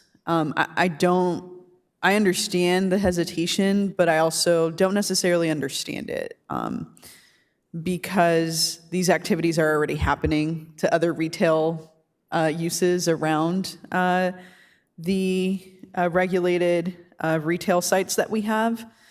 And I just think that this is, for our small businesses, this is just a critical move forward for them. I don't think that we need to restrain the relabeling or repackaging for anybody who wants to acquire one of these licenses. I think it's beneficial to have them not be restricted to a light industry area, light industrial area. I think we need to create more opportunity, and we have the ability right now to move down the path of creating more opportunity and more resilience for our cannabis businesses in light of the other cities around us in the county, in the competition. I think this is a critical step for our Vista businesses to have a competitive edge. And I wouldn't want to lose the opportunity to move forward with giving our businesses an opportunity to provide more safe access and more revenue for the city. I didn't know that this was, I guess I didn't really understand the difference between manufacturing and distribution. And, as the city has undergone these discussions, it seems that we're all learning that manufacturing and distribution are extremely different. So one of the things that I don't know the answer to right now is how many licenses should we increase to? Should it be 5? Should it be 11? Should it be 1 per 10,000, in population? I don't know, but I don't think that we have to know that just now. I think this is going to be a process where maybe community development and the city attorney's office are working on council direction to bring forward a change in the municipal code that allows for product packaging, which falls under distribution. So, I'm okay with starting this process and moving direction to staff, and hopefully, the rest of the council can come on board with that. One of the things that I haven't heard too much discussion is moving a ballot initiative to November election for the reform of Measure Z to allow for on-site cannabis consumption. I don't know how the rest of the council feels about that. This is something that I've discussed many times in the past, and I am in favor of pursuing reform to Measure Z. It's just written very poorly, and I don't think that I don't think it allows enough control from the city to ensure that we have the type of cannabis development that we want to see in the city. So there's just a lot of issues with Measure Z, and I do think that it could be reformed. So I'll go ahead and I don't have any additional questions. I feel like I understand this to a greater degree than I did before. So I do want to move forward and give staff direction to update and change the Vista Municipal Code to allow for cannabis distribution at, it sounds like we can't do it at current retail sites. It would have to be broader than that.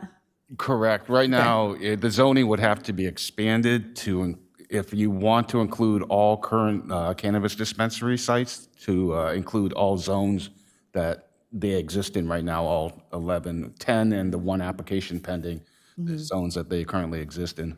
So we could just mirror what we already have as far as requirements for retail operators when it comes to zoning and land use. Yeah. Maybe. Maybe. So, because the retailers were done as a matter of right, because it was a citizens initiative and the city had 30 days to approve, the applications. So it didn't go through much of a vetting per se process. So the locations were basically picked out very quickly. So I'm not 100% sure. Okay, so you just need to do more research on that. Right, I'm not, aspect. how everyone's situated, in what zone per se, or what specific use plan they're in potentially. Okay, so then would it be better to have a motion that provides staff direction to change and update the Vista Municipal Code to allow for cannabis distribution and just leave it there? And because it sounds like there might be some understanding as to what the council is looking for. So I would just ask that it be the motion also to allow it, at least where all current retailers exist. Oh, okay. All right. Just trying to figure out the best way to do this motion. Okay, so. Councilmember? Yes. Would it be possible, could we just give direction to staff, tell them what we want, and let them bring back a... Yeah. If you're agreeable to that. Can I crack a pun, a fully baked proposal? You can, and you did, and it was a good one. Okay, and so just by consensus, it sounds like, I mean, there's still a lot more council members that want to speak per the list. Yeah, and so the other thing is that I do support a ballot initiative in the November election to reform Measure Z. So I'll just need to hear from the rest of my council to see if they agree with that as well. All right, thank you so much. This has been very enlightening. Councilmember Fox. Thank you. My first question was, are we maxed out on all our current licenses? So I heard we have, out of the two, we have one potentially available currently. Okay, is it like that across the board on cultivation, cheat sheet on the other ones? We have no cultivation applicants. We have one of the two manufacturing and distribution licenses issued. Okay. One's available. Okay. That was just mostly, We have mostly for my no own, testing locations either. that was mostly for my own curiosity, but I mean, white labeling is pretty common in many other industries, and so I don't necessarily see a problem with adding that as something that they could do at retail locations. I do understand the mayor's concern about what are some of the potential things we're not thinking about that I mean, semi is driving through retail park places where they weren't supposed to be and everything, but I have a feeling that we could keep that from happening through land use and through potential just the property owners not allowing for like that kind of stuff on their property. Would that be something that they would not allow to regulate? Like, you can't force someone to be able to take a semi on their property, right? You could potentially regulate as long as it's reasonable and objective and applies equally across the board. Yeah, size of truck not size fitting of in truck, the parking lot or hours, I think, and certain things like that. So the things that we're the most worried about would be able to be confronted in a different way somehow. Yeah, I would think so. Because then if it's bad enough to where it causes a problem, then it gives us a reason to fix the problem. Correct. So these would basically be operating standards per se of the use of these licenses in Vista. Okay. And that was my really only main concern was, other than packaging, are there other distribution things that might come up that we weren't thinking about? But if we're able to at that time make sure that we can have less unforeseen circumstances, then I think that's my main concern taken care of. The other one is after something is packaged, I'm assuming it would have to go through a new set of testing then, because it would have to be like they would have to have the potencies and stuff on the label and all of that. Is that, I don't know who would even ask about that, but So it's I'm not authoritative on this. So this is, but under the code section for packaging, labeling, and rolling, it does say a licensed distributor shall not process cannabis, but may roll pre-rolls that consist exclusively of any combination of flower, shake, leaf, or keef. Pre-rolls shall be rolled, packaged, and labeled prior to regulatory compliance testing. So yes, it sounds like it has to go back for testing after that, but I don't know if that's the case. Maybe if it's already pre-tested and they're just rolling. So I can't give you a definitive answer, but that's just what the code section says. And that would prevent any kind of black market stuff entering into a packaging area and then potentially being turned into from black market to regular market, because it'd have to be tested after that, I guess. Okay, that would be my second concern. But again, I think if there is that testing thing afterwards anyway, or you're having to use pre-tested thing that's already been regulated, then I think that kind of concern that solves that concern as well. So I think those are my only two real concerns with it. I was also curious number of licenses, like if that's something where we have to figure that out now, or if it could be something we start with and. So if you're asking for my opinion, I would just leave it blank. As without direction from council, staff has no authority to put a cap on it. Speaking for myself, I wouldn't want to, guess at a cap. So Right. I would give you a draft ordinance with a blank line in there. Yeah, okay. And we could just say the current 2 plus the number of retailers at the moment, and that's our license cap or something. I don't know. Okay. Let's see. Measure Z. I think that is kind of the bigger question. What would the cost be to put that on the ballot? The register of voters says it's maybe about $80,000. Okay. And do we have a place to fund that through currently? Do we have funds available? Is that going to be? Can we find $80,000? Is that the question? Yeah. Yes, we can. Okay. Yeah. So can I add, there's one more potential cost. Yes. If the council wants to put it on the ballot, I would highly recommend we use an outside counsel to write it. It's a very specialized thing so that, withstands any scrutiny. But then also if I write it, there could be an argument that there's a prejudice, that there's a bias because I'm employed by the council.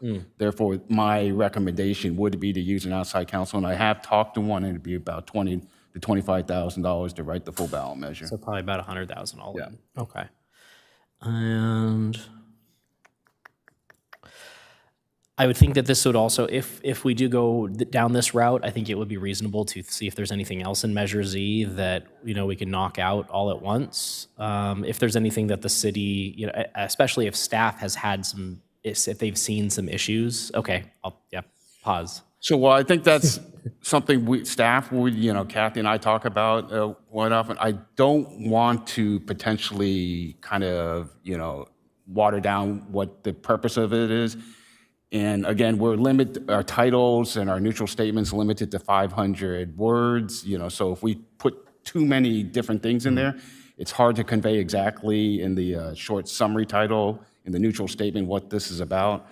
And we're under sort of a time crunch for November. So So the time estimate, we would have to bring you back the draft ballot measure is the first meeting of June 9th.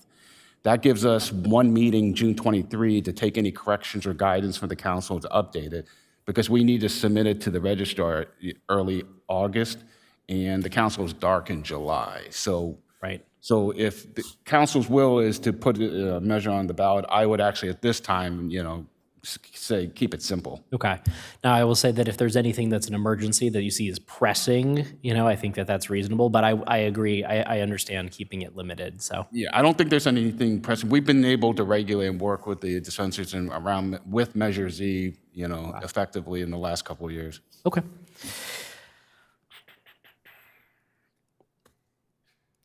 I think that's it. I don't know. I don't know at this point. I'll let everyone else talk.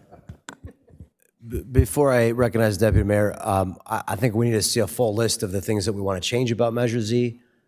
I don't think we should rush it through, because I'm not hearing a crush of our Measure Z people going, you got to change this, that, or the other. I'm not hearing that. So,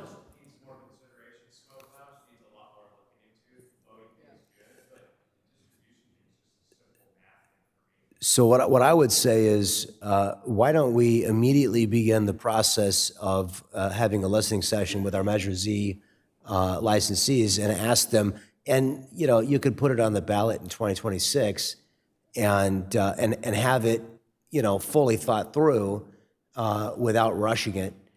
I mean, I don't see. You tell me if you know something I don't. Nobody's banging on our door going, you've got to fix this, that, or the other. I know there's some things we'd like to fix, but it sounds like this is really rushing it based on hiring outside counsel and all the things we have to do. Most important is you're going to have all the Measure Z licensees are going to be very concerned about the changes being made if they don't understand them. So seeking their input, educating them, having a process with the community, I think is going to take some more time. Deputy Mayor. Nail on the head. So this is clear as mud right now. What is the direction that we're trying to provide? Just to bring back an ordinance that we can then adopt so long as it fits the criteria in which we are looking for to allow these business owners to distribute and... So there's two main topics on this discussion, right? But I understand the Cannabis- I'm specific to the, not the Measure Z. Okay. Just to the... Distribution, my understanding is that I think we should make a motion, and any number of us can make a motion. I might come back around and do it. But for clarification for your thoughts, to expand distribution licenses beyond the business park, and also to create operating standards that actually make sense. Because right now the operating standards just say, hey, we're just going to push it over into the business park. It's not very functional for our cannabis industry operators. So to expand distribution licenses so that they can go beyond the business park, that a retailer could actually utilize one and do these types of, packaging, that would be the goal. So, and I'm fine with that. I'm not against that. But when you say operating standards, I mean, is there not already regulatory state operating procedures? So are we trying, I mean, we're not going to supersede those at the No, but city as level. we described, time of day, size of Got it, truck, okay. operating standards Got that it. make sense for the function beyond the business park as well. Forgive my ignorance on this. Do we see 40-foot trailers of marijuana driving down the streets of Vista anywhere? I have no, yeah, all right. I wanted to make sure. Right. Depending on where it's coming from, I imagine temperature regulated in some manner. Yeah. Okay. So basically, it's going to stop redundancies within your business and lower your costs. Okay. So,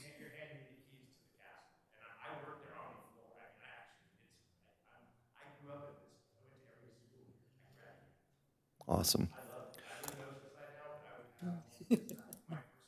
You live in Oceanside? Oh, all right. No. No, you, hey. You made the sale, don't worry. All right. So I am fine with staff direction to bring back something in that vein so we can make sure that we can get it approved correctly. As far as Measure Z, I actually agree with the mayor. I don't want to rush it at the moment. I'm not against it. I'm also just trying to make sure that we have nailed down everything that we need as far as any concerns in it, what it actually looks like, what the regulatory concerns might be. And it seems like we can't just blanket it to the existing licenses. Is that correct? For distribution, I would say that's... Not for, I'm talking about for, now I'm switching gears, for the consumption lounges. Yes, and there's a reason why. Because in order to get a consumption lounge in California, it has to be tied to a retail location. And so that effectively means only the 11 licensed retailers in Vista could have a consumption lounge. So our equity program wouldn't tie into that and make it to where we would have to then randomly draw or select based on certain criteria? Correct, because again, only the 11 licensed retailers would be able to apply for a consumption lounge. Okay. Unless that changes. Yeah, I would like to get feedback from cannabis industry before we move forward on something like that. Again, I'm not a no. I just think more information needs to be provided, but I'm happy to have that discussion. But direction to staff is sufficient at this point? Okay. Councilmember Melendez. My final thoughts on this item are thank you for supporting expanding distribution licenses and operating standards that actually make sense for our operators.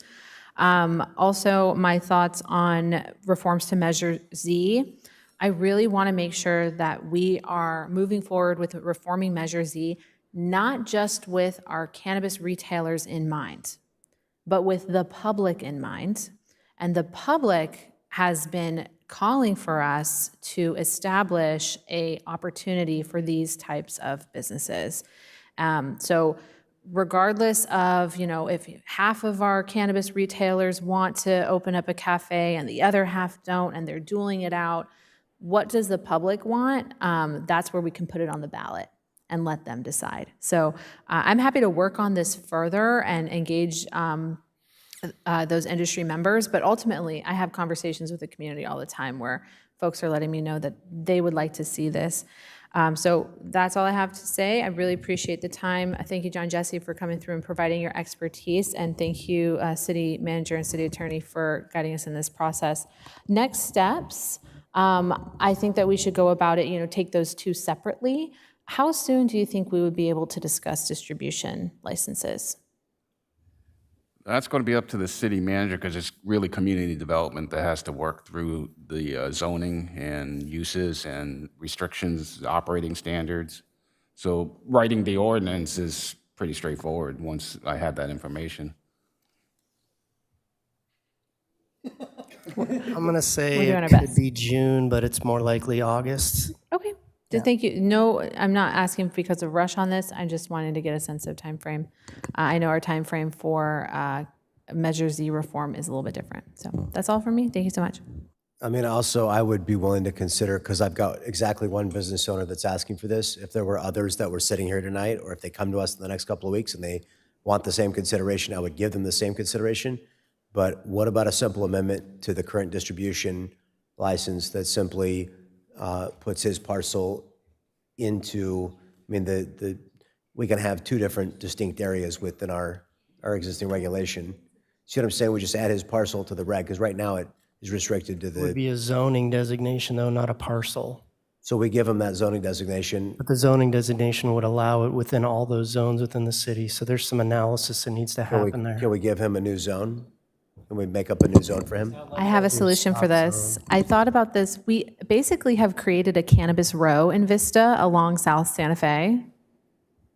Could we create a new zoning map based on cannabis industry activity and then improve licensing in that area? That's going to require a bigger conversation, though, because there's more implications to that versus to get, look, we've got 11, well, we only have 10 licensees right now. If we only have 2 of them that are interested in this, then we just solve the problem for the 2 and we're done. And then we can spend the next year or 2 or 3 talking about big changes, but I don't think he wants to wait 3 years for us to have big thoughts. So, we could just solve this problem, and if somebody else comes forward and they have a specific request, we can address that. As long as we address it consistently, That's the key. Everybody has to get treated the same under law. Would that be a faster solution, or could we countenance that? Would the council have an objection if the city manager and city attorney find that to be a lawful course of action? Would we object to that? Well, I'm just going to respond. I think from my perspective, it's easier just to craft the typical rule instead of trying to create an exception. Because every time you create an exception, I generally find we create more problems and issues that we haven't thought of, and then someone else will try to come in and try to use an exception too. So, I mean, I think we can speed the process up, to get this out. But I would counsel against trying to create a specific, exemption for one retailer at this time. Very good. You understand what we want to do. Yes. We're going to leave it to you to figure it out and bring it back expeditiously to the council. Anything? Okay, I think we're done with this item, right? Okay. Thank you very much for bringing that to our attention. Our last discussion item tonight is regarding ranked choice voting. If any members of the public wish to speak on this item, they may indicate so by using the raise your hand feature by pressing *9 or submitting a request to speak card. Speakers will be called upon after the presentation. Councilmember Melendez asked for the item to be on the agenda, so we'll ask her to introduce it. Yes, thank you. So I don't have a presentation on this item, but I wanted to just get a temperature check of the council and begin the process of having this discussion. In my investigation with the city manager and city attorney, my understanding is that ranked choice voting is not something that's currently being done in the county of San Diego. City of San Diego did explore the option. Their potential costs associated with making changes and allowing for ranked choice voting would have been close to $3 million. The benefits of ranked choice voting, our current voting system is based on plurality. So you have two options. The top two contenders for an election are the ones that are competing against each other. For ranked choice voting, the voter actually gets to rank their options of the different candidates, allowing for more diversity, allowing for more third-party candidates, and ultimately, there is a sense that the person who gets the vote at the end of the day is voted for by the majority of constituents. Even if that might not have been their first choice, it would have been their second choice. So there is potentially more research to be done on this topic. But it is something that, a concept that I was introduced to, and I just wanted to see, a temperature check from the council. Do we know what ranked choice voting is? Have we heard about it? Have we learned of other cities that are using ranked choice voting, municipalities? What are your thoughts on ranked choice voting? Would you be interested in this style of elections? And then from there, we can just direct our city staff. But very low engagement topic. We can get out of here quick. We'd love to hear just a few of your thoughts. Well, I'll share my thoughts. From what I can tell, it's a lot more complicated process, not only for voters, but also for elections administrators. Not that it's impossible to understand, because that isn't the case, but it is more difficult for voters to understand. While there would be a cost to it, it might make more sense if we had primary elections in Vista, like some other municipalities like Chula Vista has primary elections. That would enable, I think the one advantage I can see of ranked choice voting is what you ultimately want. It would be better to have people elected by a majority of voters than by a plurality, because sometimes, we have a five-way contest. Somebody could get elected with 20% of the vote. So I think it's better to have a majority of the will of the voters expressed. However, with ranked choice voting, it requires voters to do a lot more work and research, takes more time to vote the ballot. It takes a lot more time to tabulate the votes. It requires computers to tabulate in a way that's less transparent. It's not as easy as just going, my stack of ballots is higher than your stack of ballots, so I win. It's about, discarding these votes and adding these, and there's a lot of math to it. It erodes trust and confidence in the process. So For me, I'm not in on ranked choice voting just because it's too complex. But I think there are potentially other ways that we can increase transparency. And if we wanted to talk about, it's a huge additional expense, but if we did want to talk about going to primary elections, that might accomplish some of your ends. Councilmember Contreras. I just want to double check to make sure to see if we have any speakers. I'm so sorry. Oh, I'm sorry. My lack Thank you. of presentation. I Thank you. rushed through it. Yes, not seeing them here in the chambers, I skipped over. We have two on Zoom. We have Cianara Velasquez, followed by Steve Chesson. Cianara? Hi, yeah, this was the agenda item I was actually here for tonight. I'm actually excited about this conversation about ranked choice voting. I would disagree that it's more expensive than a primary. It's not. Having a slightly different voting tabulation method is far cheaper than sending out primary ballots, having that printed, paying the fees to the registrar of voters for the printing and the tabulation of a separate election. So it gives you a lot of the benefits that you see in a primary, but without the cost and complication of an additional election. So again, as the council member said, it assures that people are elected by the majority and not by a plurality. Having people elected by a plurality means that an outlier that has a loyal fan base can get elected. So it's ranked choice voting really does a great job of getting rid of extremism in votes. It also does a great job of getting rid of vote splitting. And we see this over and over again in all sorts of jurisdictions. And that's why people have primary election, is to eliminate vote splitting. But it's a very imperfect mechanism. This is a much better mechanism. I had submitted a proposal to this to the council, basically just saying, I would recommend putting an initiative. It would have to be a charter amendment on the ballot that simply says the city of the city of Vista can have ranked choice voting, a form of choice voting, because the way the charter currently states, it is the California state system, which is only standard voting methodology. So, I would highly recommend the city move forward looking at this so that you have the option in the future if you do want to utilize it, and to get a pulse as well, not just from the council, but also from the voters of Vista. So thank you very much, and I hope you consider this. Thanks. Our last commenter is Steve Chesson.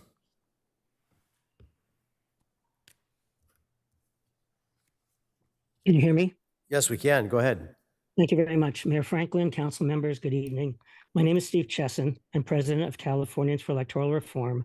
Our organization has worked with several city councils and their staffs in cities that wanted to go to ranked choice voting, drafting charter amendments and implementation ordinances for them.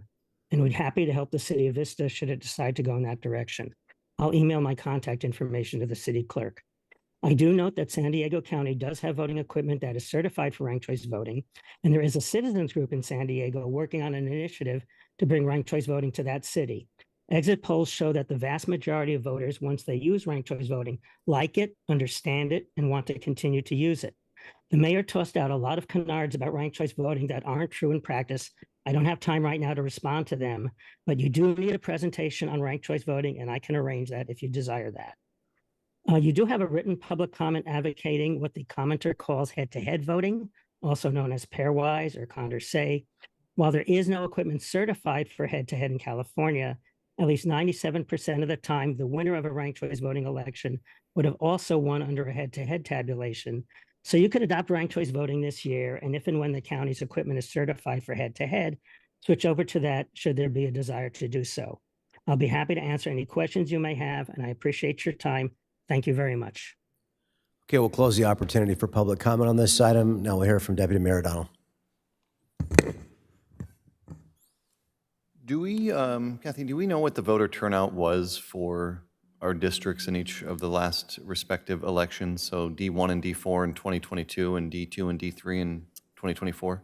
I don't have the number of voter turnout for that. I do have the number of candidates we had in each of those elections.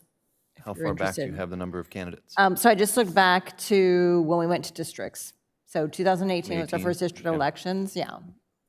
So we had 3 candidates for mayor, 2 for District 1, and 3 for District 4. In 2020, we had 2 candidates, each for District 2 and 3. 2022, 2 candidates for mayor, 1 for District 1, 2 for District 4. 2024, 2 for District 2, 2 for District 3. And then so far with filing intent to run, we have 3 candidates for mayor, 2 candidates for District 1, and 1 candidate for District 4. So for clarification on the 3 candidates for mayor, we have 3 intentions to run, but we have only received filing paperwork from 1 candidate so far. Is that correct? They haven't, the other 2 have not set up committees yet, but they're not required to. Right, Yeah. I understand, but yeah, well, they will be required to enter onto the If they're ballot going to spend or collect more than, $2,000, which I would not run for mayor of Vista for less than $2,000. That's just me. I've lived, like, we were talking about Australia earlier, right? They do ranked choice voting there, but they also have multiple parties there, right? So it makes more sense to do it there. Of all the complaints I've heard in nearly 4 years now, none have been, I don't like the way our voting system works. And as someone who had to wait the full 30 days to get the election results from my race in 2022, and that was just with 2 people, I'm not overly familiar with ranked choice voting, so I don't want to throw around a generality on this, but I've read that it would actually sometimes take longer to tabulate votes than a simple simple majority with a majority vote. The plurality, I understand why that can be an issue, but since 2018, we've only had 1 race that's had 3 people. There potentially maybe 2. If we were having things like we see in Carlsbad and Oceanside, where there's 4, 5, 6 candidates in a race, I'd be much more open to the thought of it. But to make it a ballot measure without overwhelming public support or even the request from the public on my end, I wouldn't be supportive at this moment. It's an interesting topic to have and a discussion to have, but I don't see where this system has failed Vista yet. So I wouldn't be on board with it at the moment. Councilmember Fox. Thank you. Yeah. As someone who was an avid third-party voter when I was younger, I would have really liked to have that on more national races. But that being said, I think it makes the most sense when there are partisan races, right? Where you start having kind of the spoiler candidates and you have some of that, and you want to be able to include third parties and things where there's where there would potentially be people feeling like they're wasting their vote voting for somebody. I think those are the cases where ranked choice makes the most sense, whereas for nonpartisan races, I feel like it makes a little less sense. Not that I'd fully 100% be against it, but I agree that, like, I don't know if we want to be the pilot for this in San Diego County when, if it starts being a thing that more people are doing, I think I wouldn't mind it coming back. But again, like putting it on the ballot and spending the money to put it on there, I haven't had a whole bunch of people reach out to me for it, and I haven't really seen anything that it would have really changed locally. I'd actually be curious if it was utilized when we had at large, how that would have influenced things. But as of now, I mean, I think there are times in my life where I really would have liked to have ranked choice voting, so I'm not fully against it in principle. But I think timing wise, that's kind of what I'm more concerned about right now. So. Wouldn't be supportive of it on this ballot, but I don't mind talking about it. It's interesting. Councilmember Contreras. I'm 100% in favor of ranked choice voting, so that's just personally where I stand. I think that at this point, I want to continue getting more education for the entire council about ranked choice voting and what that looks like if we were to implement it in Vista. So, hopefully we can continue to have the discussion. It doesn't sound like there's potentially an appetite from a majority on the council to have this happen in the November 2026 election. But hopefully between now and then, we can get some more education and potentially look at the 2028 election for ranked choice voting. So I do look forward to hearing more about it and seeing how it could be implemented here in Vista. Thank you. Thanks for bringing it forward, Councilmember Melendez. Okay, that's the end of our agenda. We've been at it for 5 hours and 15 minutes. Does anybody object if we adjourn our meeting? Hearing none. Have a good night, everyone. I love you, Ally. Thank you. Actually, while the mics are on, I forgot to wish my son a happy 3rd birthday at the last meeting. So I just want to wish Caleb a very happy 3rd birthday, belated, and Jacob an early birthday. His birthday is May 4th. Happy birthday, little O'Donnells.